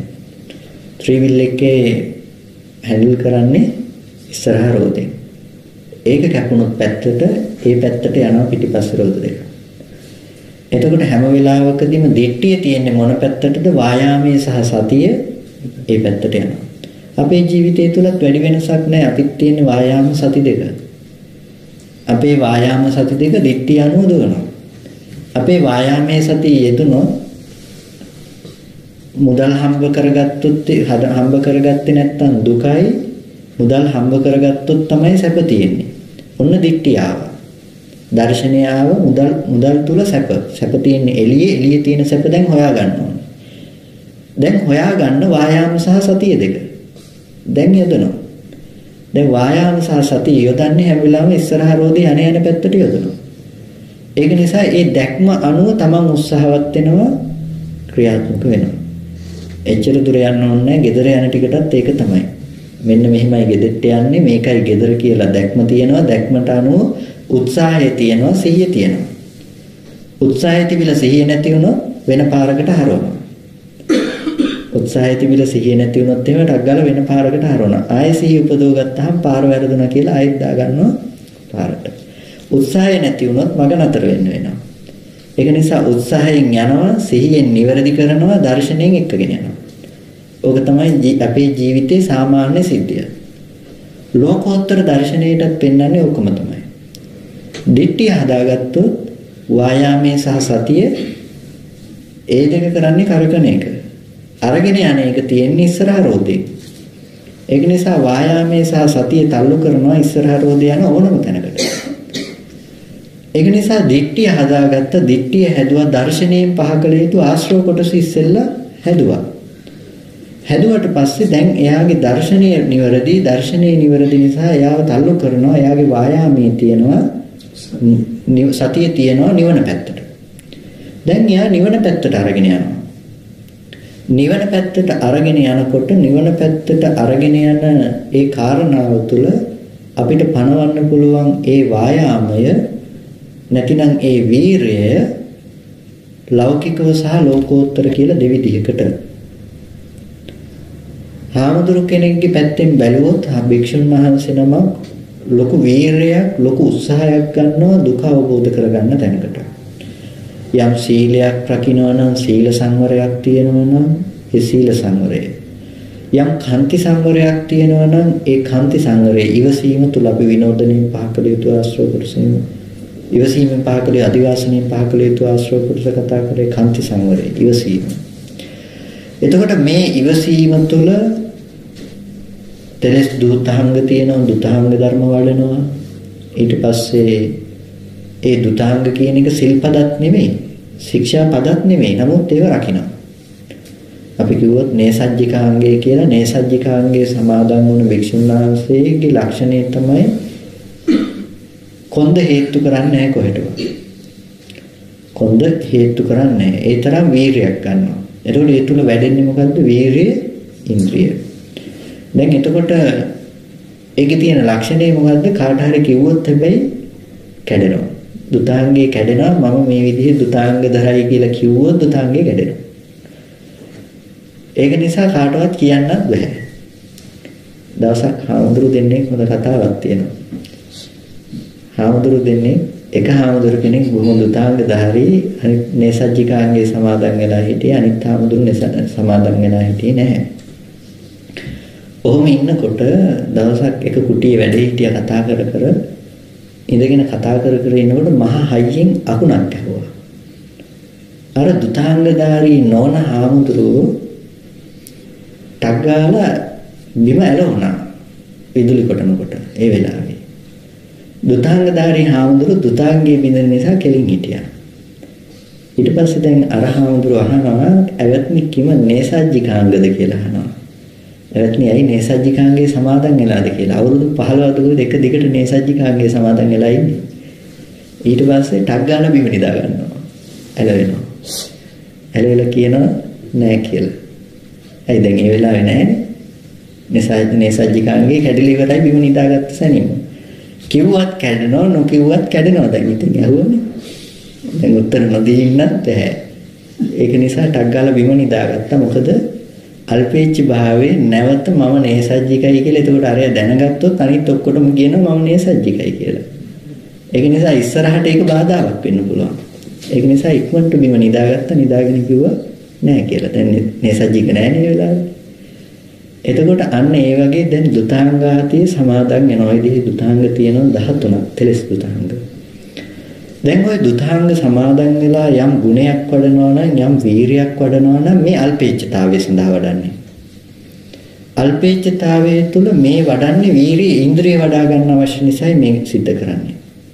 මේ වීරිය ඉන්ද්‍රිය වැඩෙනකොට මේ වීරිය ඉන්ද්‍රිය වැඩිම තුල එයාට ඇති වෙනවා මේ ධර්ම දකින්න තවදුරටත් පහසු බවක්. ඒ හිතේ පස්සද්ධියක් ඇති වෙනවා. අපි ඉස්සරහට හම්බෙනවා ගැන කතා කරන්නේ. එතකොට අන්නේ පස්සද්ධිය නිසා එයාට පුළුවන්කම ලැබෙනවා මේ ඇත්ත තවදුරටත් ප්‍රකට කරගන්න. ඒක නිසා මේ විරිය ඉන්ද්‍රිය වඩනවා. එතකොට මේ දුතාංග තුල වඩන්නේ මොකද්ද? විරිය ඉන්ද්‍රිය අපි ගත්තොත් එහෙම මෙතන විරිය සම්බොජ්ජංගේ. ලෞකිකව වඩනවා. ඊට පස්සේ ලෝකෝත්තරව වඩන්න හරි අමාරුයි මේක. දැන් ඔයගොල්ලෝ තියෙන හරි අමාරුයි අහගෙන ඉන්න. මේක නෑ කිව්වට කොච්චර කිව්වත් හිතෙන්නේ නෑ තියනවා කියලා. හිතට මොනතරම් යුද්ධයක් ගන්න ඕනේද මේක දෙන්න. මේක මෙහෙමයි කියන එක පෙන්වන්න. අන්නේ පෙන්නන ලක්ෂණයේ තුල එළඹ සිටින බවක් තියෙනවා නම් ඒ තුල රැඳී හිටින්න හදන බවක් තියෙනවා නම් ඒක තමයි ඔස්සග්ග පරිණාම වූ විරිය සම්බොජ්ජංගේ. ඒ තරම් ගැඹුරට යන ඔස්සග්ග පරිණාමයි කියනකොට. එතනින් මෙහා ඔක්කොම විරිය සම්බොජ්ජංගේ ලෞකිකයි. එතකොට ඕගොල්ලෝ සීල් සමාදන් වෙනවා නම් සීල් සමාදන් වෙලා රැට නොකා ඉන්නවෝ ඇයි නොකා ඉන්නේ? ඕගොල්ලෝගේ වඩන්නේ විරිය සම්බොජ්ජංගේ. කෙනෙකුට පේන්නේ රැට කෑවා කියලා මොකද වෙන්නේ උතනදී? එච්චරයි. නමුත් Taman දන්නේ නැහැ ඒ තුල වැඩෙන්නේ විරිය ඉන්ද්‍රිය කියලා. ඉන්ද්‍රිය ධර්මතා ටිකක් එක්ක අපි මේ සෙල්ලම කරන්නේ. ඔය එක ඉන්ද්‍රියක් හරි වැඩි වුණොත් වැඩේ කරන්න පුළුවන් කමක් නැත්තේ නෑ. එක ඉන්ද්‍රියක් හරි වැඩි වුණොත් වැඩේ හරියන්නේ නෑ. ඒක නිසා මේ ඉන්ද්‍රිය සමතාවයක් තියාගන්න වෙනවා. වීරිය අඩු නම් වීරිය වැඩි කරගන්න වෙනවා. වීරිය වැඩි නම් වීරිය අඩු කරගන්න වෙනවා. තාම වැඩි නෑ. ඒක නිසා තව වීරිය කරන්න පුළුවන්. ඒකට බය වෙන්න එපා. අඩු කරන්න එපා. ඊටත් එළියෙන්. වීරිය ඉන්ද්‍රිය හැම වෙලාවකදීම වැඩි වුණත් බෑ අඩු වුණත් බෑ සම තත්ත්වයෙන් පවත්වන්න පුළුවන්කම අවශ්‍යයි තියෙන්න ඕනේ. එතකොට විරිය ඉන්ද්‍රිය තේරුණාද කොටස් දෙකකට බෙදෙනවා කියලා?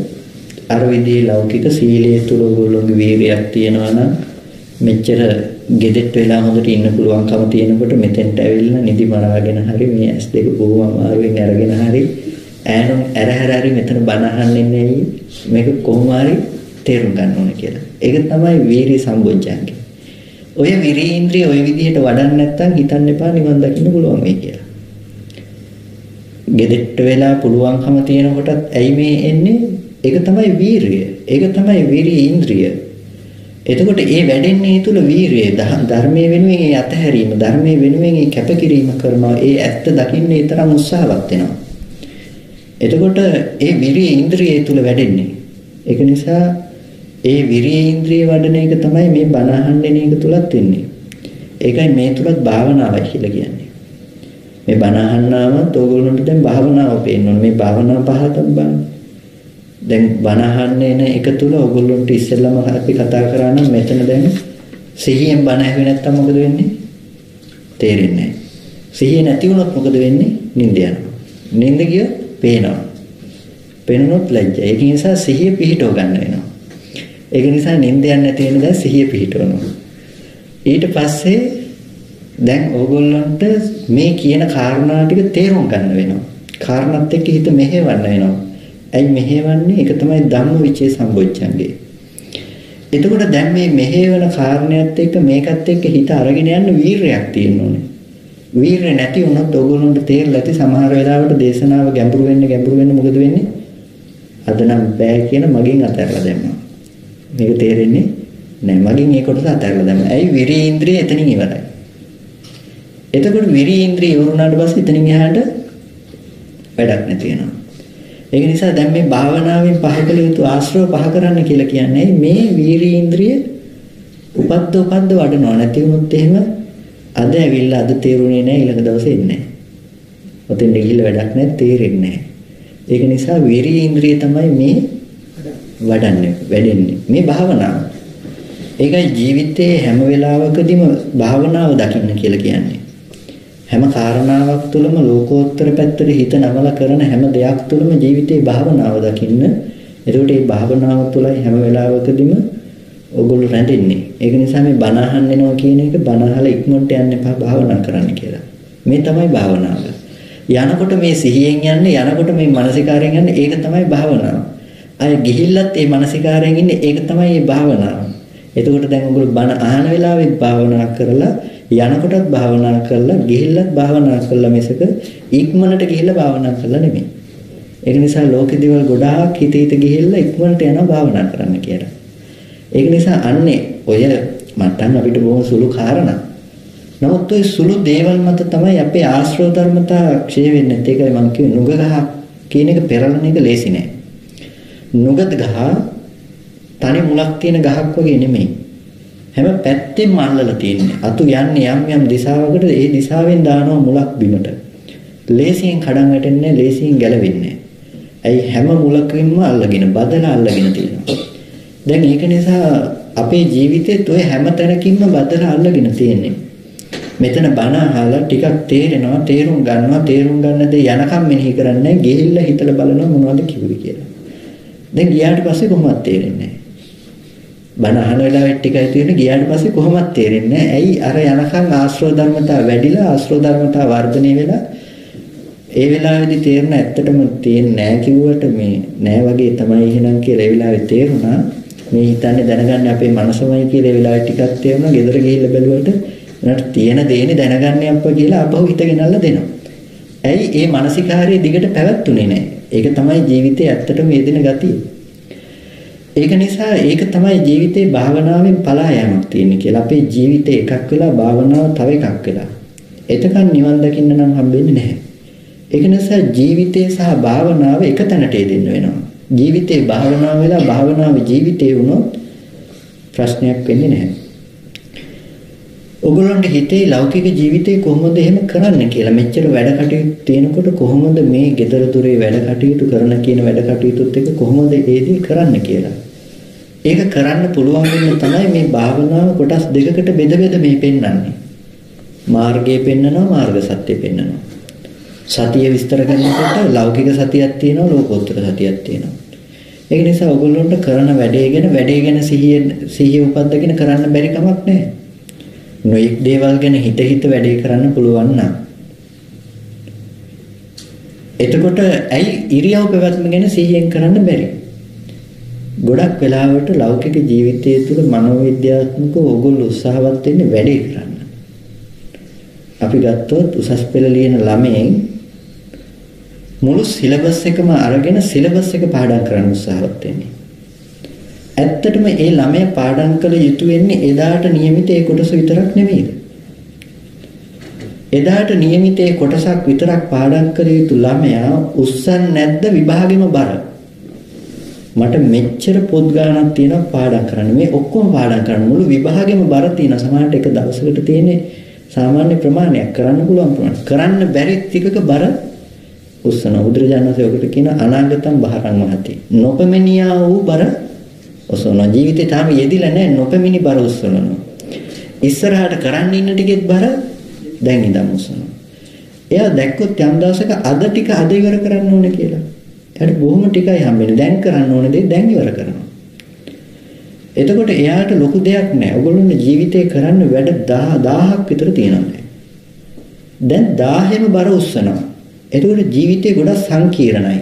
දැන් වැඩ කරන්න යනකොට ඕගොල්ලන්ට තියෙනවා ගෙදර වැඩ ටික ඉක්මනට ඉවර කරලා මේ ටික කරලා රස්සාවට ගිහිල්ලා මෙතන වැඩ ටික ඉක්මනට ඉවර කරලා ආය ඇවිල්ලා බණත් අහලා දන් දෙන්නත් ගිහලා දැන් වැඩ ගොඩයි ඕගොල්ලන්ට. නමුත් ඔච්චර වැඩ ගොඩක් කරන්න තිබුණත් දැන් ඕගොල්ලෝ කරන්නේ බණ අහන එක නෙමෙයිද? දැන් ඕගොල්ලෝ කරන්නේ බණ අහන එක. ඕගොල්ලන්ට පුළුවන් වුණොත් දැන් බණ අහන එක තුල නුවණ පවත්වන්න අනිත් වැඩ ටික ඔක්කොම ඕගොල්ලන්ට තාම ආවේ නැහැ. එන දේ එන වෙලාවට බලන්න. ඒ එන දේ එන වෙලාවට බලන්න. එතකොට ඕගොල්ලන්ට නිකම්ම සතිය ජීවිතයට එදී. භාවනාව කියන එක ඕගොල්ලන්ගේ ජීවිතයට එදී. එතකොට ඒ භාවනාව ජීවිතයට යෙදෙනකොට ඕගොල්ලන්ට ඉරියාපතුපබ්බේ කියන එක නිකම්ම වැඩේ. යනකොට යන බවට නුවණ තියෙනවා. ඉරියාපතුපබ්බෙන් ඒකයි බුදුරජාණන් වහන්සේ සිහිය ගන්න. මොනවා කළත් ඉරියව් පැවැත්ම තුරනේ අපි ඔය හැම වැඩක්ම කරලා තියෙන්නේ. කය නැතුව වැඩ කරලා තියෙනවද ඔයගොල්ලෝ? නෑ ඔය කරන එකක්වත් කය නැතුව කරන වැඩ නෙමෙයි කය ඇතුව කරන වැඩ තියෙන්නේ. ඒක නිසා කය ගැන සිහිය පවත්තන්න. ඇයි බැරි මේ මොහොත ගැන? කෝප්පේ ගන්න අත දානවා නම් අත දාන බවට සිහිය තියාගන්න බැරි ඇයි? දැන් කෙනෙක් තර්ක කරන්න පුළුවන් ඔය අතක් තිබිලා කෝප්පෙත් තිබිලා නැහෙනම් කියලා. නමුත් මේ ලෞකික සම්මා දිට්ඨිය නැතිනම් මාර්ගයේ පැත්තයි කතා කරන්නේ. මේ සම්මා සතිය මාර්ගයට අදාළ. මාර්ග සත්‍ය නෙමෙයි. දැන් මාර්ගයේ තුල සිහිය පවත්වන කෙනාට තමයි මාර්ග සත්‍යයට අදාළ සිහියක් පවත්වන්න පුළුවන්කම තියෙන්නේ. මේ සිහිය නැත්තම් අර සිහිය කොහෙත්ම නැහැ. මෙතන සිහිය නැත්තම් අර සිහිය කොහෙත්ම පවතින විදිහක් නැහැ. ඒක නිසා මේ ජීවිතේ ඕගොල්ලෝ ලෞකික ජීවිතයක් ගත කරත් ඕගොල්ලන්ට බැරි කමක් නැහැ. පුළුවන් ජීවිතේ මේක කරන්න. කොටිම සතිපට්ඨාන සූත්‍රය අදාළ කරගන්න. නැවතත් කියනවා. සිහිය පිහිටවන්න අවශ්‍ය නිසා. එතකොට ඒ ගැන යම් උත්සාහවත් වෙන බවක් තියෙනවා නම් සතිපට්ඨානය ගැන මෙනෙහි කරන බවක් තියෙනවා නම් ධම්මවිචය ඒ ගැන උත්සාහවත් වෙන බව විරිය සම්බොජ්ජංගේ. එතකොට ඒ තුල සාක්ෂාත් කරන්න හදන නුවණ ගැන යම් අවබෝධයක් තියෙනවා නම් නුවණ ගැන යම් සිහියක් තියෙනවා නම් නුවණ ගැන යම් වීරියක් තියෙනවා නම් ලෝකෝත්තර වඩනවා ඒ බොජ්ජංග ධර්මතා ටිකම. කෙටියෙන් අන්න එහෙමවත් මතක තියාගන්න. ඊට පස්සේ අපිට පුළුවන් ප්‍රීති සම්බොජ්ජංගය. වීරිය ඇතුව කෙනෙක් වඩනකොට අපිට නම් වීරිය කෙලවර ඇති වෙන්නේ එපා වීම. නමුත් මේ ශාසනයේ අදාළ තැනට වීරිය වඩන කෙනාට ඒ වීරිය හේතු වෙන්නේ ප්‍රීතිය ඇති වෙන්න. එයාට ඇති වෙනවා කත්තු කම්මතා කුසල ඡන්දය. තවදුරටත් ඉදිරියට කිරීමේ කැමැත්ත. අපිට භාවනාවට හිත තිබ්බහම දැන් නම් ඇති කියලා වීරිය ඇති වෙනකොට මේ ශාසනයේ වඩන කෙනාට විරිය ඉන්ද්‍රියෙන් යුක්තව වඩන කෙනාට කත්තු කම්මතා කුසල ඡන්දේ. ඉදිරියට කරන්න තව කැමැත්ත ඇති වෙනවා. කැමැත්ත තුල එයාට ප්‍රීතියක් ඇති වෙනවා. එයාගේ කටයුත්ත ගැන ප්‍රීතියක් ඇති වෙනවා. ප්‍රීති සම්බොජ්ජංගය දෙපැත්තෙම පෙන්වන්න පුළුවන්කම තියෙනවා. ලෞකිකව අපේ පැවැත්ම ගැන ඉරියව් පැවැත්ම ගැන බලන අපිට දැන් නම් මට මේක කරන්න පුළුවන් කියන මට්ටමින් ඒ තුල ප්‍රීතිමය බවක් ඇති වෙනවා නම් ඒකට කියනවා ප්‍රීති සම්බොජ්ජංගේ ලෞකිකව වැඩෙනවා කියලා. ලෝකෝත්තර නොවනේ ඇත්ත පෙන්නකොට සත්පුද්ගල භාවයක් දුර වෙන තැනදී එයාට යම් නුවණක් පිහිටනවා නම් ප්‍රීතියක් සමග ඒ ප්‍රීතියට කියනවා ලෝකෝත්තරයි කියලා. සමහරට රහතන් වහන්සේ පෙරේතෙක් දැකලා සිනා පහල කරන්නේ. ඒ සිනා පහල කරන්නේ. මෙච්චර දුකකින් අත මිදුන තැනක් දකින්නකොට ඒ ගැන ලෝකයට හෙළි කරන්න සහ මෙච්චර දුකකින් අත මිදුන තැනක් දකින්නකොට සිනා පහල කරනවා.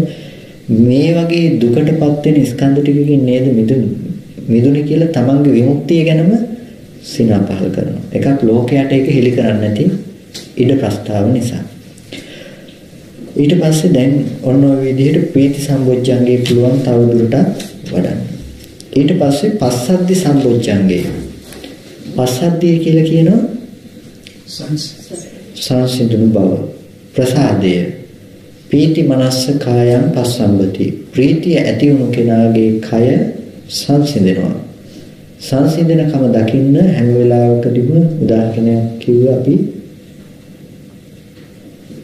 වතුර කෝප්පයක් වගේ. වතුර කෝප්පයේ තුල මඩ ටිකක් කලවම් වුණ වතුර ටිකක් අපහැදිලි බොර වතුර ටිකක් තියෙනවා. මේ වතුර ටික හොල්ලන්න නැතුව තියලා තියෙනකොට මොකද වෙන්නේ? මේක සංසිඳෙනවා. වතුර ටික යටට අර බොර ටික කිඳා බහිනවා.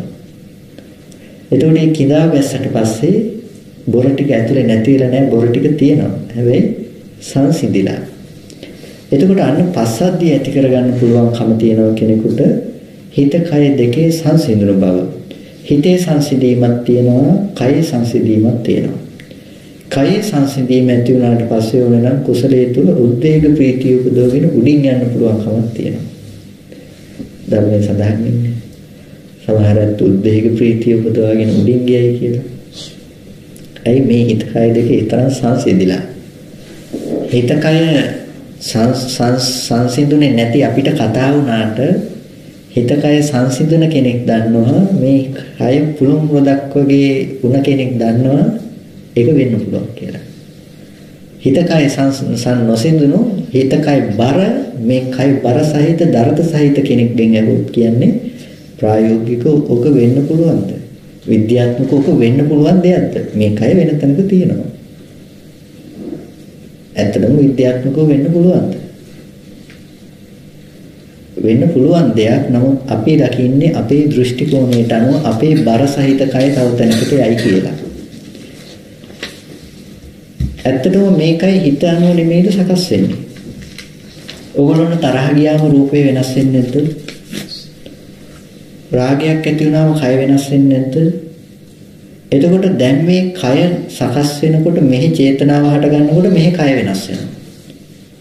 මෙච්චර රළු මට්ටමින් කෙලෙස් සහිත මට්ටමින් බල සහිත මට්ටමින් කිනොත් ඔහොම රූපේ වෙනස් කරන්න පුළුවන් නම් මේ කෙලෙස් ටික සංසිඳුනොත් මේ කෙලෙස් ටික නැති තැනකටපත් වුණොත් එයාට පුළුවන්කමක් තියෙනවා මේකයි මෙතනම අතහැරලා තව තැනකින් මතු කරගන්න. හිතට අනුව සතර මහා ධාතු ඒක රාශි වෙලා නෙමෙයිද මේ තියෙන්නේ? හිතට අනුව සතර මහා ධාතු ඒක රාශි වීම. භෞතිකව බැලුවොත් හිතට අනුව සතර මහා ධාතු ඒක රාශි වීම. දැන් මේකයි මෙතනින්ම අතහැරලා තව තැනක මේ හිත පහල කරගන්න පුළුවන් වෙන කෙනාට හිත දියුණු කරලා මේ විදිහම කයක් එතනින් ඇති වෙනවා. එතකොට බලන් ඉන්න මිනිස්සෙක් කියනවා අර කෙනා අතනින් අතුරුදහන් වෙලා ඒ කෙනාමයි මතුනේ කියලා. ඇත්ත කතාව ඒ කෙනාට කවදාවත් මතුවෙන්න පුළුවන් කමක් තිබුණේ නැහැ. නමුත් සිද්ධිය උනේ අරකයි බලන් ඉන්න කෙනා කිව්වා ඒ කෙනා මතුණා කියලා. නමුත් මේකයි මෙතනම අතහැරිය එතනින් මතුණා. ඒකයි සිද්ධිය. ඉතින් විද්‍යාත්මකව වෙන්න පුළුවන්කම තියෙනවා චිත්ත විද්‍යාත්මකව හැබැයි. එතකොට මොකද ජීව විද්‍යාත්මකව ගත්තත් හිතට චේතනාවක් ඇති වෙනකොට කය වෙනස් වෙලා නම් එතකොට හිතේ අනුව කොහොමද මේක විස්තර කරන්න යන්නේ? මොලේ අරගෙන විතරයි විස්තර කරන්න පුළුවන් වෙන්නේ එතකොට. එතකොට මොලේ නැතුව උපදින ළමයි ගැන මොනවද කියන්න තියෙන්නේ? ඒක නිසා ඒ පැත්තෙන් විතරක් මේකට විසඳුමක් දෙන්න පුළුවන් කමක් නැත්තේ නැහැ. එතකොට හැම වෙලාවකදීම පස්සද්ධියේ ලක්ෂණය පාඩමෙන් බැහැර ඒ කාරණා ටික පස්සද්ධියේ ලක්ෂණය තමයි හැම වෙලාවකම සිත කය දෙක සංසිඳුණු කම.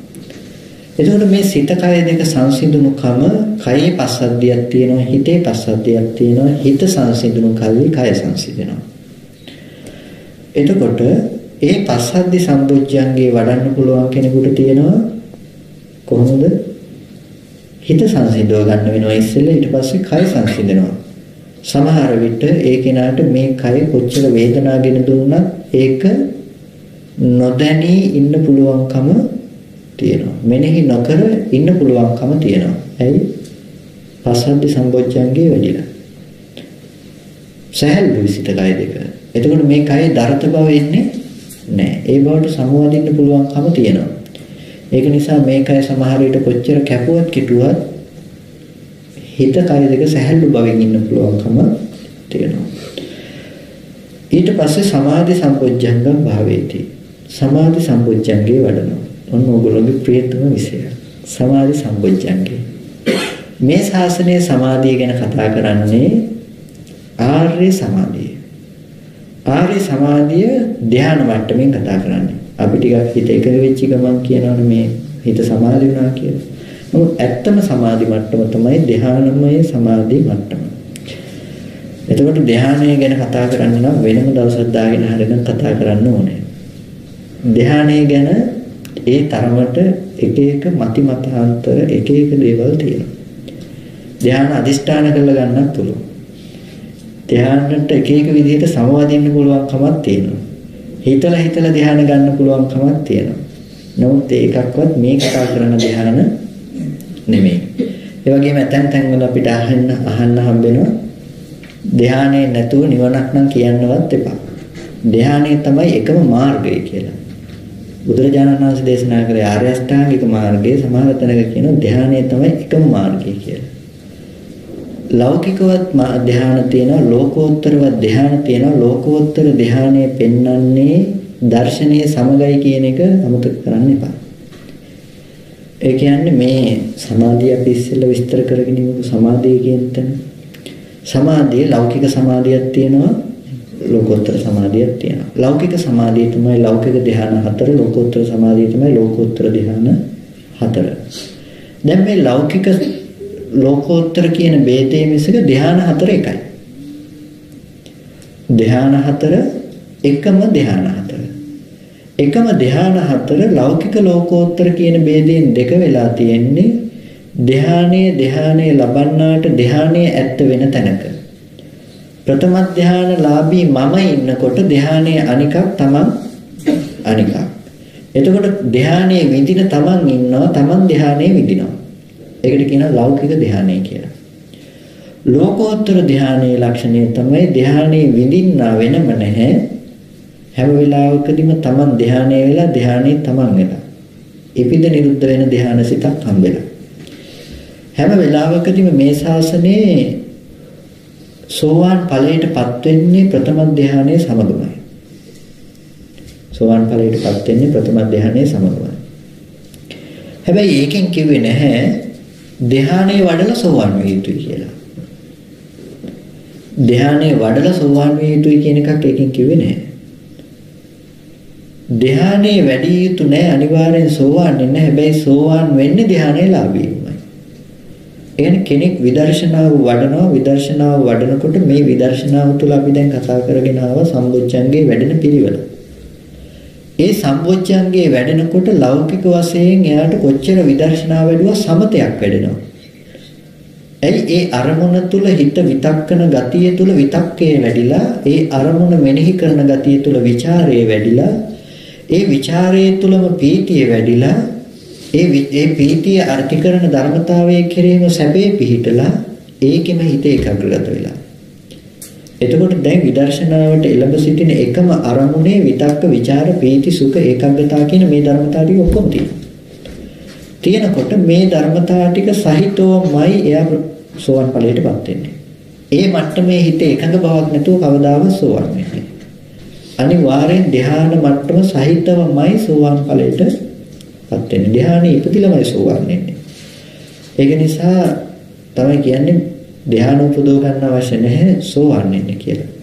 ඒ ඥාන සංයුක්ත කියලා සංයුක්තයක් තියෙනවා සහ ඥාන විභංගය කියලා විභංගෙකුත් තියෙනවා. ඔය ඥාන සංයුක්තේ ඥාන විභංගෙත් බොහොම වැදගත් කාරණා ටිකක් විස්තර කරනවා. ඒ විස්තර කරන තැන ඇතම් කෙනෙක් ඔය කාරණා ටිකේ කොටසක් අරගෙන විතරක් පැහැදිලි කරන්න උත්සාහවත් වෙනවා. අපි කිව්වොත් අර ඊයේ කිව්වා වගේ පාණාතිපාතා වේරමණී කියන ටික සතුන් මැරීම, හොරකම් කිරීම, කාමයේ වර්ධවා හැසිරීම, බොරු කීම, රහමෙර පානය කිරීම. සීලය කියන්නේ මොනවද කියලා අහලා සතුන් මැරීම, හොරකම් කිරීම, කාමයේ වර්ධවා හැසිරීම, බොරු කීම, රහමෙර පානය කිරීම කියනවා. දැන් මේ ටික උද්දෘත කළා කෙනෙක් කියනවා මෙන්න බුදුහාමුදුරු සීලය කියලා පනවලා තියෙන මේ ටික කරන්න කියලා. හරිද වැඩේ? නෑ. මොකද ඒකේ අන්තිමේටම තියෙනවා යන මෙයින් වැලක්මයි කියලා. යන මෙයින් වැලක්මයි කියන කොටස නැතුව අර ටික විතරක් දැම්මට පස්සේ ඒ ටික කරන්න කියලා කියන්නේ. ඒකයි පේන්නේ. එතකොට බලන අය බලනවා ඇත්තනේ මේ ආවල් සූත්‍රය මෙහෙම තියෙනවා. එක්ක සූත්‍රේ වැරදි එහෙම නැත්තම් අපිට වැරදි. දෙකෙන් එකක් වෙන්න ඕනේ. සමහර කෙනෙක් හිතනවා සූත්‍රේ වැරදි කියලා, සමහර කෙනෙක් හිතනවා අපිට වැරදිලයි කියලා. දැන් මේ දෙගොල්ලොම වැරදි. මොකද ඊටින් එතෙන් යට තියෙන යන මෙයින් වැලක්මයි කියලා.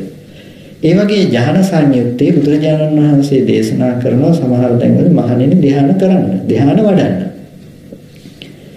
ඊට පස්සේ ඥාන විභංගෙදි ධ්‍යානෙ බෙදලා දක්වනවා මේ ධ්‍යානෙ වඩන්න කියලා.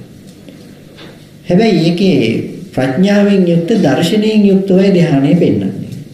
දර්ශනයට විස්තර කරන්නේ මේ කතා කරන දර්ශනය. එතකොට මේ දර්ශනේ නැතුව ධ්‍යානෙ වඩන්න කියලා කොහෙවත් කිව්වේ නැහැ. ඒ කොටස අතහැරලා මහණෙනි ධ්‍යාන වඩන්න. එතකොට දැන් තියෙන්නේ චතුත්ථ ධ්‍යානයටපත් වෙලා නිවන් දකින්න කියලා. චතුත්ථ ධ්‍යානය ගැන කියනකොට ඊට පස්සේ කියනවා චතුත්ථ ධ්‍යානයේ අවිජ්ජානුසේ නැහැ කියලා. අවිද්‍යාව නැහැ කියනවා. චතුත්ථ ධ්‍යානයේ අවිද්‍යාව නැහැ ලෝකෝත්තර මට්ටමේ ධ්‍යානය. එතකොට මේ අවිද්‍යාව නැති කලේ දර්ශනයෙන් මිසක වෙනත් දෙයකින් නෙමෙයි. ඒක දර්ශනයට අදාළ දෙයක්. ධ්‍යානයමයි ලෞකික ධ්‍යානයත් ලෝකෝත්තර ධ්‍යානයත් කියන දේ පැහැදිලි ඇති නේද? ලෞකික ධ්‍යානයයි ලෝකෝත්තර ධ්‍යානයයි ධ්‍යාන දෙකම සමානයි. වෙනස් වෙන්නේ ඉගෙන තියෙන දර්ශනය. දර්ශනය තම තමන් තුළ තියෙන දෙයක්. කෙනෙකුට දර්ශනය නැතුව තියෙනවා, කෙනෙකුට දර්ශනය ඇතුව තියෙනවා. එතකොට ඇතුව තියෙන කෙනාට අවිද්‍යාව දුරු කරගන්න පුළුවන් චතුත්ථ ධ්‍යානය තුල. හැබැයි දර්ශනය නැති කෙනාට චතුත්ථ ධ්‍යානයේ තුල අවිද්‍යාව තියෙනවා.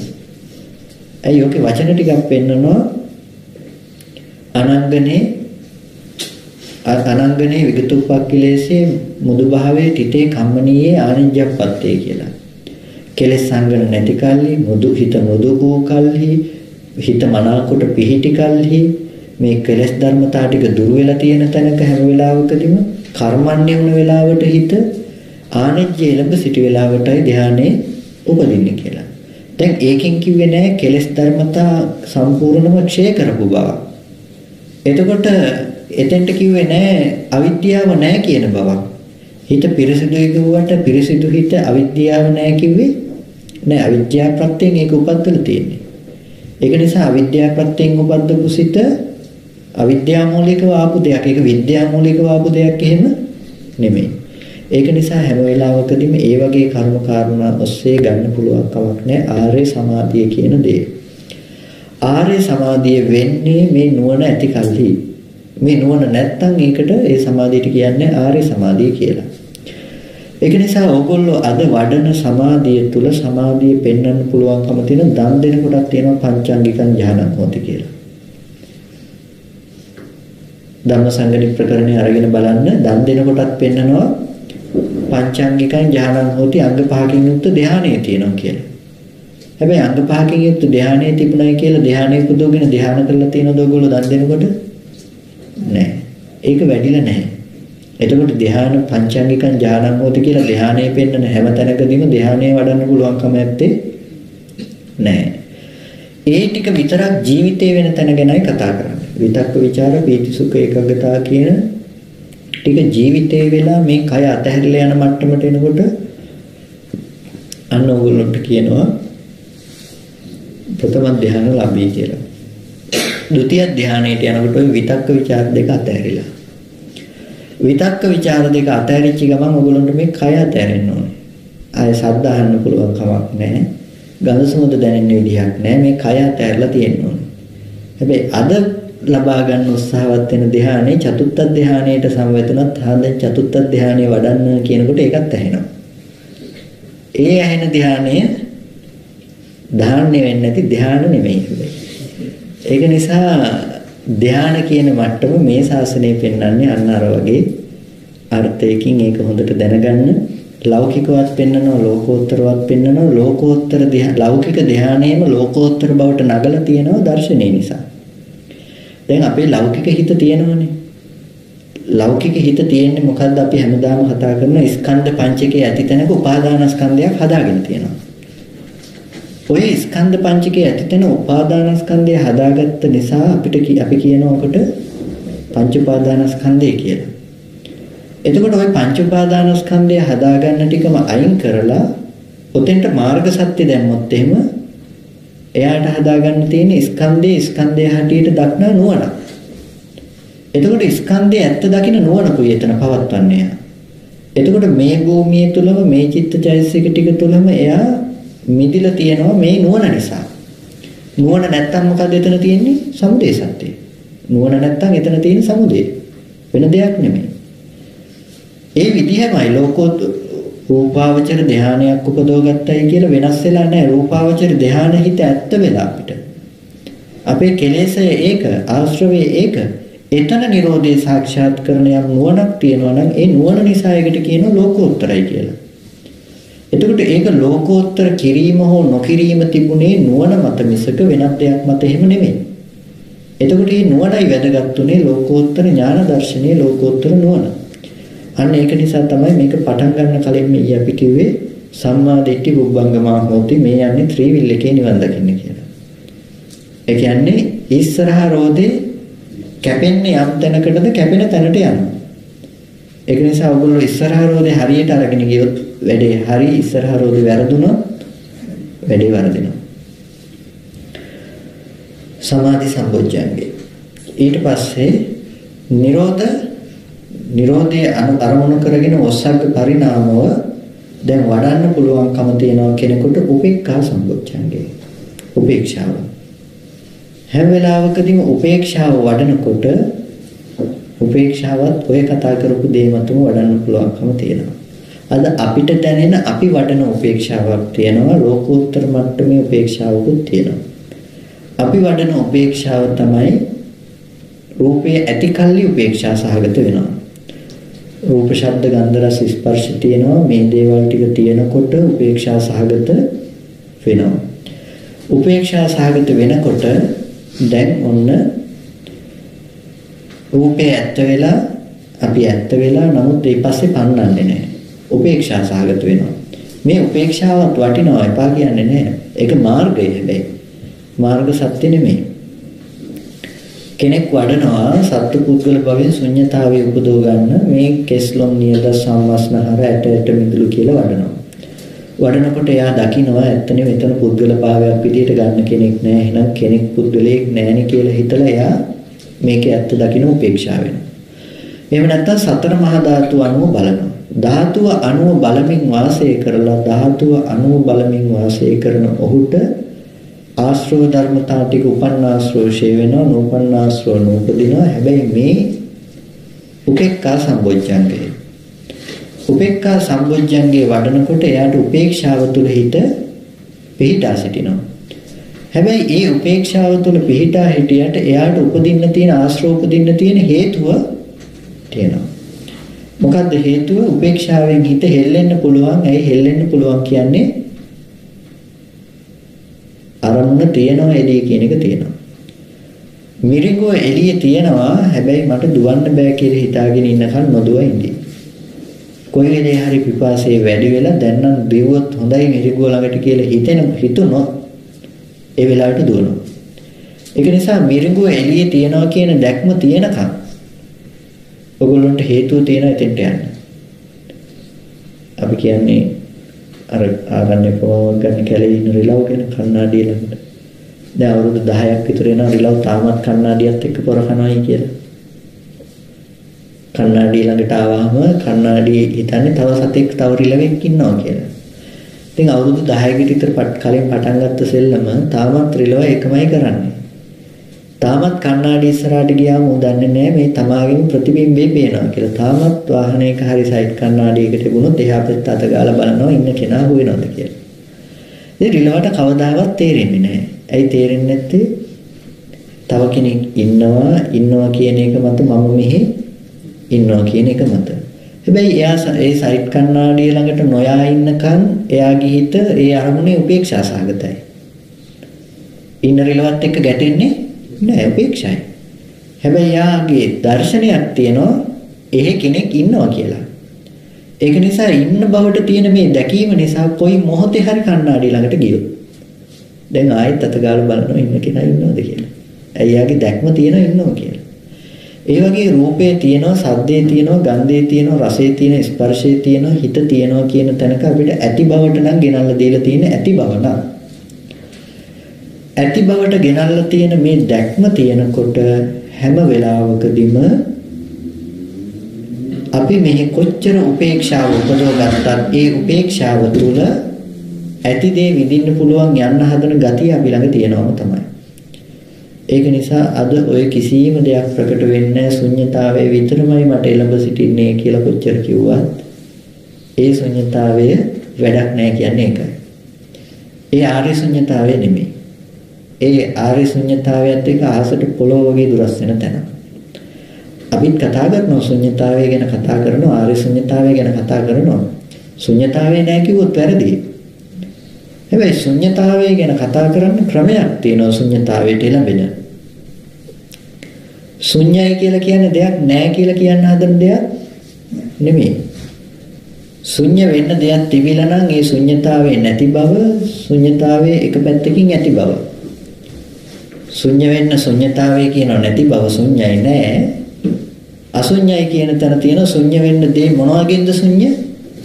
සත්‍ය පුද්ගලයන්ගෙන් ශුන්‍යයි. එතකොට ශුන්‍ය වෙන්න ඇති සත්‍ය පුද්ගලයෝ ඉන්නවා ශුන්‍යයි කියන තැන නෑ කියන තැන තියෙනවා. දැන් ඉන්නවා සහ නෑ කියනවා කියන අන්ත දෙකකින් එක තමයි අපිට ඉන්න තියෙන්නේ.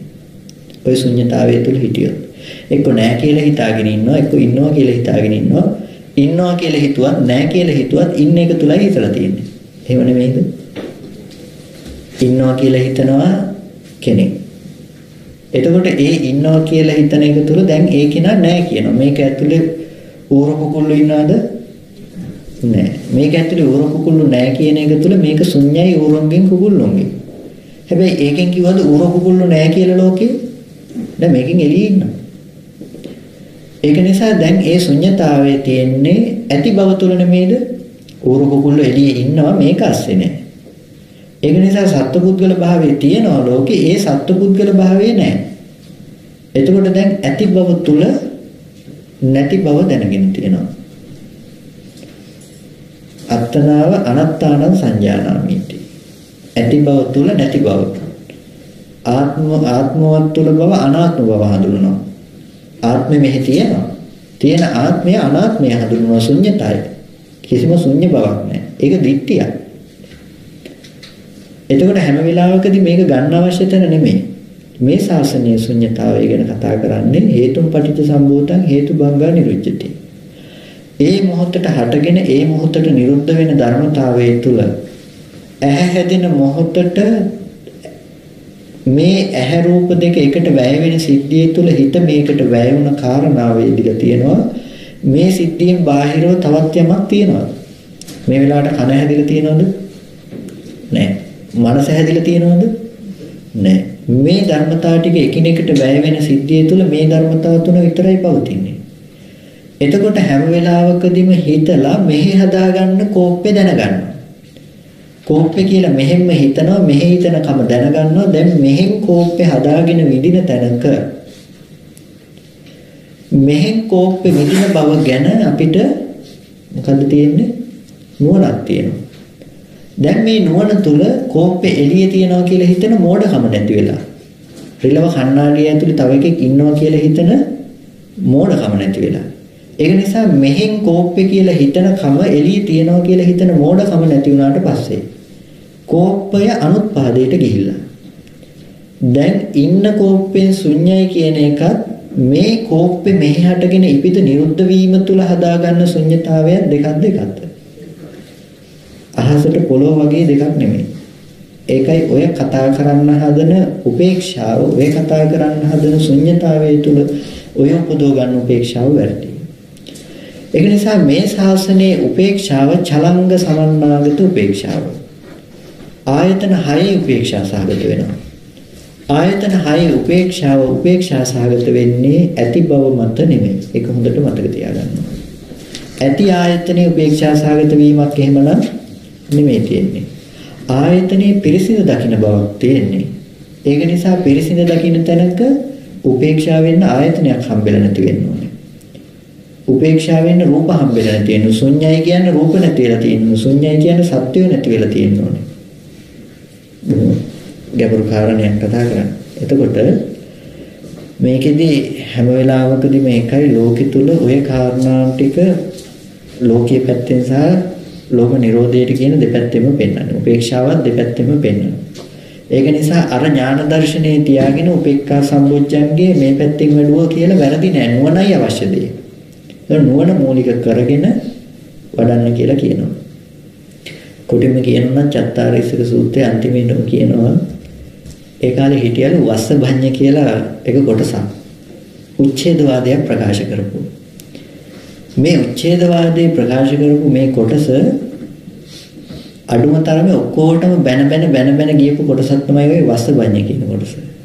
ඒ කාලේ තිබුණ හැම දර්ශනයකටම බණිනවා. මේක තමයි හරි අනිත් ඔක්කොම වැරදි. මේ කිසිම දෙයක් නැති මේ මට්ටමකුයි තියෙන්නේ කියලා බණිනවා. ඒ අයත් බැන්නේ නැහැ කියනවා චත්තාරීසක පරියායට. ඇයි මේකට බැනලා මිනිස්සුන්ගෙන් බැනුම් අහන්න බෑ කියලා ඒකට බැන්නේ නැලු. චත්තාරීසක පරියායට. ඒක නිසා වස්සභඤ්ඤ කියන පිරිසත් මේකට බැන්නේ නැහැ කියනවා මේ බුදුරජාණන් වහන්සේම. හැබැයි අද නම් බණිනවා. ඇයි අද බණිනවා කියන්නේ? දර්ශනේ වැඩක් නැහැ කියලා කියන්නේ නැද්ද? දර්ශනේ වැඩක් නැහැ දර්ශනේ තිබ්බ කියලා මොනව කරන්නද කියලා කියන්නේ නැද්ද? කියනවා. අද වස්සභඤ්ඤල නොකරපු දෙයක් කරනවා. ඒක නිසා සම්මා දිට්ඨිය කියන තැන අද බැහැර කරනවා සමහර විට. ඒක නිසා ඒක වැරදි. ඒක නිසා මේ කාරණාව තුළ දැන් ඔන්න ඔක තමයි භාවනාවෙන් පහ කළ යුතු ආශ්‍රව කොටස. දැන් ඕගොල්ලන්ට භාවනා කරන්න තියෙන්නේ මරණානුස්සතිය හෝ මෛත්‍රී භාවනාව හෝ අරගෙන ඒක ගැන නෙමෙයි. ඒක කරන්න එපා කියනවා නෙමෙයි වලදෝ වටහා ගන්න එපා. ඒක කරන එක තුළ ඕගොල්ලන්ට වැඩෙන්නේ මොන සම්පජඤ්ඤයේද? සති සම්පජඤ්ඤය වැඩෙනවා, සමාධි සම්පජඤ්ඤය සමාධිය වැඩෙනවා, සමාධි බොජ්ජංගේ වැඩෙනවා, සති සම්බොජ්ජංගේ වැඩෙනවා. එතකොට ඒ ගැන පවතින වීරිය මේ අනිත් බොජ්ජංග ධර්මතා ටික වැඩෙනවා. වැඩෙනකොට හැබැයි ඒක ලෝකෝත්තර මට්ටම නෙමෙයි කියලා හොඳට දැනගෙන වඩන්න. දැන් ඕගොල්ලෝ විදර්ශනාව වඩනකොට වැඩෙන්නේ ලෝකෝත්තර මට්ටමින් නෙමෙයි කියලා දැනගෙන වඩන්න. ඒ තුල උපද්ද ගන්න නුවණයි ලෝකෝත්තර ගණයට වැටෙන්නේ. මාර්ග සත්‍යයට අදාළ වෙන්නේ ඒ මෙනෙහි කරන මානසිකාර්යය තුල ඇති කරගන්න නුවණයි. එතකොට ඒ නුවණ උපද්ද ගන්න තැනට එනකම් වඩන්න වෙනවා. ඒක නිසා ඔයගොල්ලන්ට සතිපට්ඨානය තුළ ධම්මානුපස්සනාව තවදුරටත් බලන්න. ධම්මානුපස්සනාව බැලුවට පස්සේ මජ්ක්‍ධිම නිකායේන සතිපට්ඨාන සූත්‍රය අරගෙන බලන්න. ඒකේ හොඳට පෙන්නනවා ස්කන්ධ වශයෙන්, ආයතන වශයෙන්, ධාතු වශයෙන් මේ විදිහට මේ බෙදීම ගැන. එතකොට මේ විදිහට බලනකොට, මේ විදිහට බෙදලා දක්වනකොට හොඳට මේ කාරණාව තුළ මේ කියන්නේ මොකද්ද කියන එක පිළිබඳව පැහැදිලි කරගන්න පුළුවන්. ඔන්න ඔය විදිහට දැන් සබ්බාසව සූත්‍රය නිමි. භාවනාවේ පහ කළ යුතු ආශ්‍රව කොටසයි කතා කළේ. ඒකට අපි ගොඩාක් කෙටියෙන් තමයි ඔය කතා කරලා ඉවර කරගත්තේ. පුළුවන් තරම කෙටියෙන් අපිට හදිස්සි නිසා.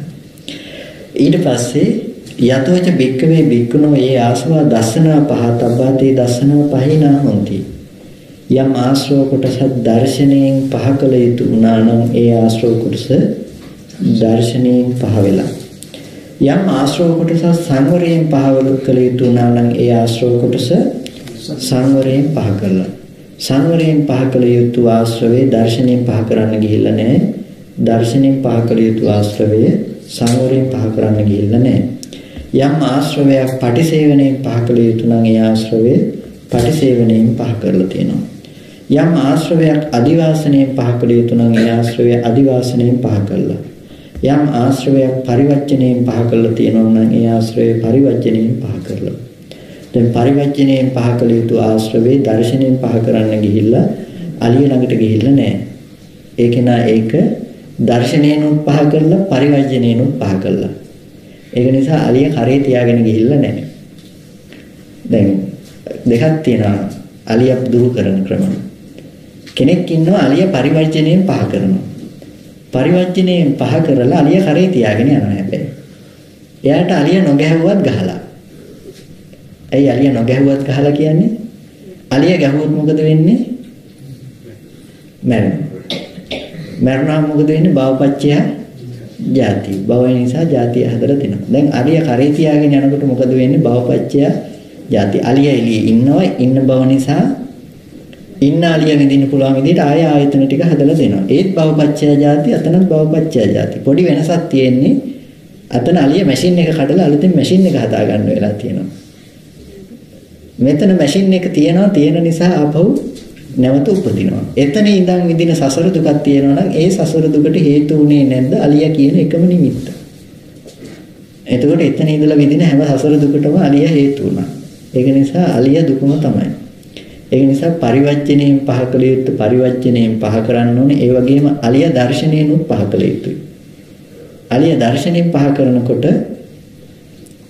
ආය අලියව දකින්න පුළුවන් කමක් නැත්තේ නේ. ඔන්න ඔය කතාවට තමයි අර සෙන් කතාවක් තියෙන්නේ. ඕක කියන්න ඕන නිසා. හාමුදුරු දෙන්නෙක් යනකොට කාන්තාවක් වතුරට වැටිලා කාන්තාව ගහගෙන යනවා. දැන් මේ කාන්තාව ගහගෙන යනකොට හාමුදුරු මොකද කරන්නේ? එතන ගිහපු පොඩි හාමුදුරු වතුරට පැනලා ගිහිල්ලා අර කාන්තාව ගොඩට ඇදගෙන ඇවිල්ලා ගොඩෙන් තියලා එනවා. ලොකු හාමුදුරු බොහොම මේ ගැන කලකිරීමෙන් යුක්තව එනවා පන්සලට. ඇවිල්ලා කියනවා පොඩි හාමුදුරන්ට වහන්සේ කරපු ඒ දේ වැරදි. ගෑනු කෙනෙක් අතින් අල්ලලා ඇදගෙන ඉන්න පුළුවන් කොහොමද කියලා දොස් කියන්න ගන්නවා. ඊට පස්සේ පොඩි හාමුදුරු කියනවා ස්වාමීනි මම ඒ ගෑනු කෙනා එතන තියලා ආවේ වහන්සේ තාමත් කරේ තියාගෙන නේද ඉන්නේ කියලා. එතකොට අන්නේ කතාව. ඔකෙන් කියන්නේ මේ ගෑනු කෙනෙක් කරේ තියාගෙන ආවා කියන එක කියන්න අවශ්‍ය නිසා නෙමෙයි. ඔන්න ඔය අර්ථය කියන්න ඕන නිසායි සෙන් කතාවේ කියන්නේ. හැම වෙලාවකදීම අර අලිය කරේ තියාගෙන යනවා. ඒ ගෑනු කෙනා එතන තියලා ආවා කිව්වේ එතනම නිරෝධ වුණා නම් ඒකෙන් කිව්වේ ශික්ෂාපදේ ඉක්මවන්න කියන එක නෙමෙයි. ඒකෙන් කිව්වේ අර්ථය ගැන උපමා කතාවක් හැටියට උපමා කතාව හරලා අර සීලේ කඩන තැනට ගිහිල්ලා සීල් කැඩුව කෙනක් නැහැ මමත් නැහැ කියන්න එපා. ඊට පස්සේ විකාල භෝජනත් නැහැ ඒ වෙලාවේ කරපු දෙයක් නැහැ කියන්න එපා කාලේ ඉවරලා. මේ කතා කරන්නේ එතන නෙමෙයි. එතන උදාහරණ කතාව තුළ මේ විග්‍රහ කළේ යම් කාරණාවක්. ඒ දේ තමයි කාන්තාව කරේ තියාගෙන ආවා කිව්වේ. ඒ වගේ අලිය කරේ තියාගෙන යනවා. අලිය පරිවර්ජණයෙන් පහ කරලා. නමුත් අලියව කරේ තියාගෙන යනවා. කරේ තියාගෙන යන්න අලිය ගන්නවා. ඒක නිසා හැම වෙලාවකදීම භවපච්චය යති. අලිය නිසා මැරෙනවා උපදිනවා මැරෙනවා උපදිනවා. දැන් මේ කතා කරන්නේ අන්නේ විදිහට අලිය නිසා මැරෙන්න එපා කියලා. අලියගේ මැරෙන එක දෙපැත්තෙන්ම නැති කරන්න ක්‍රමයක් තමයි මේ කිව්වේ. ඒක පරිවර්ජණයනොත් නැති කරන්න පරිවර්ජණයෙන් දුරු කරපු අලිය තියන්නත් එපා කියලා මේ කිව්වේ. එහෙමවත් අලියව ඉතුරු කරන්නේ. ඒක නිසා එයා අලියගෙන් මැනවින් මිදුණා කියනවා. පරිවර්ජණයෙන් පහ කරනවා නම් පහ කරන්න අන්න ඒ ක්‍රමයට නැත්තම් නම් අනිත් පරිවර්ජණයෙන් විතරක් පහ කරොත් හරියන්නේ නැහැ. ඒ පරිවර්ජණයෙන් පහ කරාම වෙනසක් නැති වෙනවා. ලෝකේ අපි අතර වෙනසක් නැති වෙනවා ඒ පරිවර්ජණයෙන් පහ කිරීම තුළ. ඊට පස්සේ විනෝදනයේ පහ කළ යුතු ආශ්‍රව කොටස විනෝදනයෙන් පහ කරලා ඉවරයි. ඊට පස්සේ භාවනාවෙන් පහ කළ යුතු ආශ්‍රව කොටස භාවනාවෙන් පහ කරලා ඉවරයි. අයං උච්චති භික්ඛවේ භික්ඛු සබ්බ සංවර සංවතෝ විහෙරති අච්ඡේච්චි තණ්හං වාවත්තේ සංයෝජනං සම්මා මානාදි සමයා අන්තමකාසි දුක්ඛස්සාති. අච්ඡේච්චි තණ්හං තණ්හාව සින්දා වාවත්තේ සංයෝජනං බැඳුම දිහලා දැම්මා. සම්මා මානාදි සමයා මානේ ඉක්මවා අන්තමකාසි දුක්ඛස්ස දුක කෙලවර කරා. ඒ කෙනාට සංයෝජන නොපිහිටි බවට පත් වුණා. දැන් මේක තමයි නිර්වාණ ගාමිනී ප්‍රතිපදාව. කොටින්ම කියනවා නම් ඔය සබ්බාසව සූත්‍රය අපි කතා කරපු ඔය හතරට අනුව තමන්ගේ ජීවිතේ ඉක්මව ගන්න පුළුවන් නම් කෙනෙකුට ඒ කෙනාට නිවන ළඟයි. ඒකෙන් තොරව නිවන් දකින්න පුළුවන්කමක් තියෙනවා නම් හැබැයි ඒක තමන්ගේ නිවන මිසක මේ ශාසනයේ නිවන නෙමෙයි. ඒ නිවන සසර ආස්සේ මිසක සසරින් එළිය නෙමෙයි. ඒ නිවන සසර ආස්සේ මිසක සසරින් එළිය නෙමෙයි. ඒක නිසා හොඳට මේ සබ්බාසව සූත්‍රය අපි කතා කළා එකම තැනක් පැහැදිලි කරන්නේ මොකද්ද? මාර්ගය සහ මාර්ග සත්‍යයට අදාළව කරුණේ පැහැදිලි කරන්නේ. සත්‍ය දෙකක් වෙනන්නේ. මාර්ගය සහ මාර්ග සත්‍යය. එතකොට දුක්ඛ සත්‍යය සමුදය සත්‍යය කියන එක අධ්‍යාහාරයෙන් දාගත යුතු දෙයක්. දුක්ඛ සත්‍ය සමුදය සත්‍ය කියන දෙක අධ්‍යාහාරයෙන් දාගත යුතුයි. අනිත් සත්‍ය දෙක තමයි මේ සූත්‍රය තුල අපි කතා කරන්නේ මාර්ග සත්‍ය කියන එක සහ නිරෝධ සත්‍ය ලක්ෂණය. එතකොට මාර්ගයත් මාර්ග සත්‍යයත් නිරෝධයත් නිරෝධ සත්‍යයත් කියන අංග හතරම අපි මේ තුල කතා කළා. එතකොට දැන් අපිට නිවන තියෙන්න ඕනේ අපි ළඟ. සබ්බාසව සූත්‍රය කියන එක තුල අපිට පුළුවන්කමක් නැහැ මේක මෙහෙම නෙමෙයි කියන තැනක ඉඳලා කාටවත් කරුණු පෙන්වීමක් කරන්න.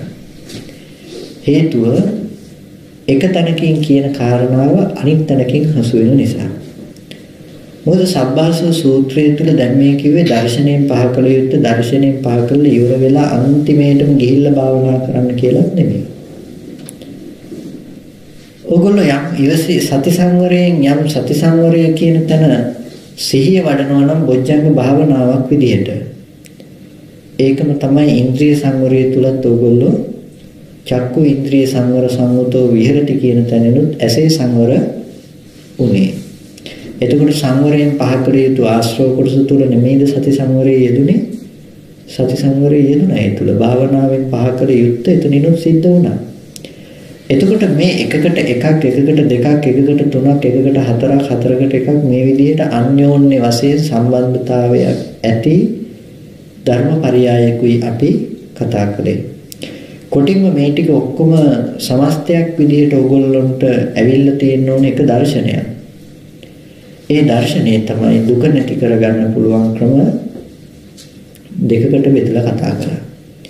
එකක් තමයි මාර්ගයේ තුල සමුදය නැති කරලා දුක නැති කරන එක. දුක නිරෝධ කරන එක. අනිත් එක තමයි මාර්ග සත්‍ය තුල සමුදය සත්‍ය නැති කරලා දුක්ඛ නිරෝධය කියන ප්‍රතිපදා නිරෝධ සත්‍ය ලැබ වාසය කරන බව. එතකොට දැන් ඔන්න ඔය කාරණා ටික තමයි අපි මේ සමස්ත සූත්‍රය තුළම සාකච්ඡා කරලා තියෙන්නේ කෙටියෙන්ම ගත්තොත්. ඒක නිසා හැමෝම දැනගන්න ඕනේ ජීවිතේට ඔය අර්ථ දෙක අර්ථ සම්පාදනය කරගන්නේ කොහොමද කියන එක. ඔගොල්ලෝ යම් භාවනාවක් කරනවා නම් යම් වැඩිමක් කරනවා නම් මේ කිව්වේ දැන් අනිත් ටික ඔක්කොම ඇති කරගෙන භාවනා කරන්න කියලා තමයි නෙමෙයි. ඒ වඩන වැඩිවීමම තමයි භාවනාව වෙන්නේ. ඒ දිනු කරන්න හදන දේම තමයි ජීවිතේ නිවන් දකින්න උත්සාහවත් වෙන්නේ. මේ ඇසුරු කරන්නේ උපන් ආශ්‍රව වැඩින දෙයක්ද? නූපන් ආශ්‍රව නූපදින දෙයක්ද? නූපන් ආශ්‍රව නූපදින, උපන් ආශ්‍රව දුරු වෙන ප්‍රතිපදාවකුයි මේ අපි ඇසුරු කරන්නේ. ඒ කියන්නේ සබ්බාසව සූත්‍රයේ හැම අංගයක් තුළම අපිට මෙන්න මේ කාරණා ටික අපිට ප්‍රායෝගිකව පෙන්න තියෙන්න ඕනේ. ඉතින් ගොඩක් වෙලාවට අන්තිමේටම පෙන්නපු ඒ කරුණු ටික ගැඹුරු වෙන්න පුළුවන්. මොකද අපේ භාවන අන්තිමේටම සහ මුලින්ම පෙන්නපු ටික. ඒක භාවනාව සහ දර්ශනය අතර තියෙන දෙයක් නිසා. ඒ වගේම මැදින් පෙන්නපු ටික හැම වෙලාවකදීම ටිකක් සරල වෙන්න ඇති. මොකද ජීවිතය තුළ අපි ප්‍රායෝගිකව අපේ ජීවිතේ යෙදෙන කාරණාත් එක්ක ඉදිරිපත් කරපු නිසා. නමුත් හොඳට දකින්න ඕක භාවනාවෙන් සහ දර්ශනයෙන් උණුසුම් වූවක් මිසක වෙනත් දෙයක් වෙලා වැඩක් නැහැ. අගෙන් සහ මුලින් හොඳ පීඩනයකට ලක් කරලා ඒ මැද තියෙන්නේ. මැදින් කතා කරපු ටික මේ පැත්තෙන් භාවනාවෙන් හිර කරනවා, මේ පැත්තෙන් දර්ශනයෙන් හිර කරනවා. එතකොට දර්ශනයෙන් යුක්ත කෙනයි භාවනාව වඩන්නේ, භාවනාවෙන් යුක්ත කෙනයි දර්ශනය වඩන්නේ. එතකොට ඒ දෙක අතර තියෙන ජීවිතයේ අනිත් හැම කටයුත්තක්ම භාවනාව සහ දර්ශනය අතර හිට මෙහෙට වෙන කාරණා ටික. එතකොට ඕගොල්ලන්ට මේ සම්බාසව සූත්‍රයේම ජීවිතේ වෙලා තියෙනවා. ජීවිතේ එක පැත්තකින් දර්ශනය, අනිත් පැත්තෙන් භාවනාව. එතකොට දැන් මැද කොටස ඕගොල්ලෝගේ ජීවිතේ තියාගන්න. එක පැත්තකින් භාවනාව, අනිත් පැත්තෙන් දර්ශනය. දැන් ඕගොල්ලන්ට මුළු ජීවිතේම සබ්බාසව සූත්‍රයේ ඇතුළට දාලා පැක් කරා. එතකොට ජීවිතයේ හැම මොහොතකම ඕගොල්ලන්ට ඔය සබ්බාසව සූත්‍රයේ දෙන කාරණා ටික යෙදෙන්න ඕනේ. එහෙම යෙදෙන්නේ නැත්නම් ඒ නිවන නැහැ. ඒ තණ්හාක්ෂය නැහැ. එහෙනම් බුදුරජාණන් වහන්සේ කතා කරපු නිවනින් ගොඩක් දුරස්තයි. ඒක නිසා අන්න ඒ නිවනට කවුරුත් උත්සාහවත් වෙන්න කියලා මතක් කරනවා. ඒ වගේම මතක් කරනවා අද අපි සාකච්ඡා කළා බොහොම වටිනා කරුණු ටිකක් මම හිතන්නේ අවස්වරු තුල ඒ කරුණු ටික ගැන පැමුණෙච්ච නැති අය ටිකක් අවධානයක් යොමු කරලා නැවත වතාවක් බලන්න. ඒ කරුණු නැවත විග්‍රහ කරන්න ගියේ නෑ. ඒක වෙනම පාඩමක් නිසා අපි යමක ප්‍රකරණයේ කරුණු කාරණා ටිකක් කතා කළා. අද බොහොම වැදගත් කාරණා ටිකක්. ඒ කාරණා ටික ගැන විශේෂ අවධානයක් යොමු කරන්න. ඒක ජීවිතයට ලොකු අර්ථයක් සම්පාදනය කරයි. මම හිතනවා යමක ප්‍රකරණය කරපු ටිකේ මුලම දේශනාවයි අද දේශනාවේ අග කොටසයි තේරුණා නම් කෙනෙකුට ඒක තේරුම් කරන්න මම ගත්ත උත්සාහය හරි ටිකක් හරි සාර්ථක වෙයි කියලා හිතෙනවා. එහෙම නැත්නම් මැද කොටස නොතේරුණක් කමක් නැහැ. ඒ ටික තේරුම් ගන්න උත්සාහවත් වෙන්න. මොකද මැද කොටස ගැඹුරුයි ඇත්තටම. ඒක නිසා ඒ ගැන වැඩි පැහැදිලි කිරීම කරන්න ගියෙත් නැහැ. නමුත් ඔය අද කියපු කොටස සහ කලින් සත්‍ය යමකේ අපි කතා කරපු දේශනාව යම් කෙනෙකුට තේරුම් ගන්න පුළුවන් වුණොත් එයා දන්නෝ ත්‍රිවිල් එක කොහොමද පාර යන්න ඕනේ කියලා. එයා ඒක හප්ප ගන්නෙත් නැහැ, පැත්තකට දාගන්නෙත් නැහැ. ඒක නිසා එයා හොඳ දක්ෂ රියදුරෙක් කරනවා ඉස්සෙල්ලා. ඒක නිසා අන්න ඒ කාරණා දෙක තුල රියදුරු විභාගයේ ලියලා ත්‍රිවිල් එක ඩ්‍රයිවිං කරන්න. එහෙම නැති වුණොත් ලොකු ප්‍රශ්නයක් වෙනවා. ඒක නිසා ඒක මම හිතන්නේ පත්මසිරි මහත්තයා ලබා දෙයි. කවුරුත් ඒ සඳහා ටිකක් වැඩි අවධානයක් යොමු කරලා ඒ දේශනාවට වැඩි මූලිකත්වයක් සපයන්න. මොකද ඒ ටික තමයි අවශ්‍ය තැන, තේරුම් ගන්න අවශ්‍ය තැන ඉස්සෙල්ලා දර්ශනය හදාගන්න, දර්ශන භූමිය හදාගන්න අවශ්‍ය තැන. ඒ නිසා නැවත නැවතත් ඒ කාරණා ටික කියන්නේ නැහැ. මොකද ඒක වෙනම පාඩමක් ආපහු තව පැය දෙකක් විතර උගන්වන්න වෙනවා. ඒ කාරණා ටික කියන්න ගියොත්. ඒක නිසා මේ අපි සබ්බාසව සූත්‍රය අද දවසින් නිමාවටපත් වෙනවා. තව සුදුසු ධර්ම කොටස ටිකක් අපි ඉදිරි දවස් ටිකේ අරගෙන නැවත සාකච්ඡා කරමු. සබ්බාසව සූත්‍රය විතරයි අද ඉවර වෙන්නේ නැත්තම් දේශනා මාලාව ඉවර නැහැ. අපි ඊළඟට සුදුසු ධර්ම පරයයක් අරගෙන ඊළඟ දවසේදී සඳුදා දවසේදී අපි සාකච්ඡා කරමු. ඊළඟ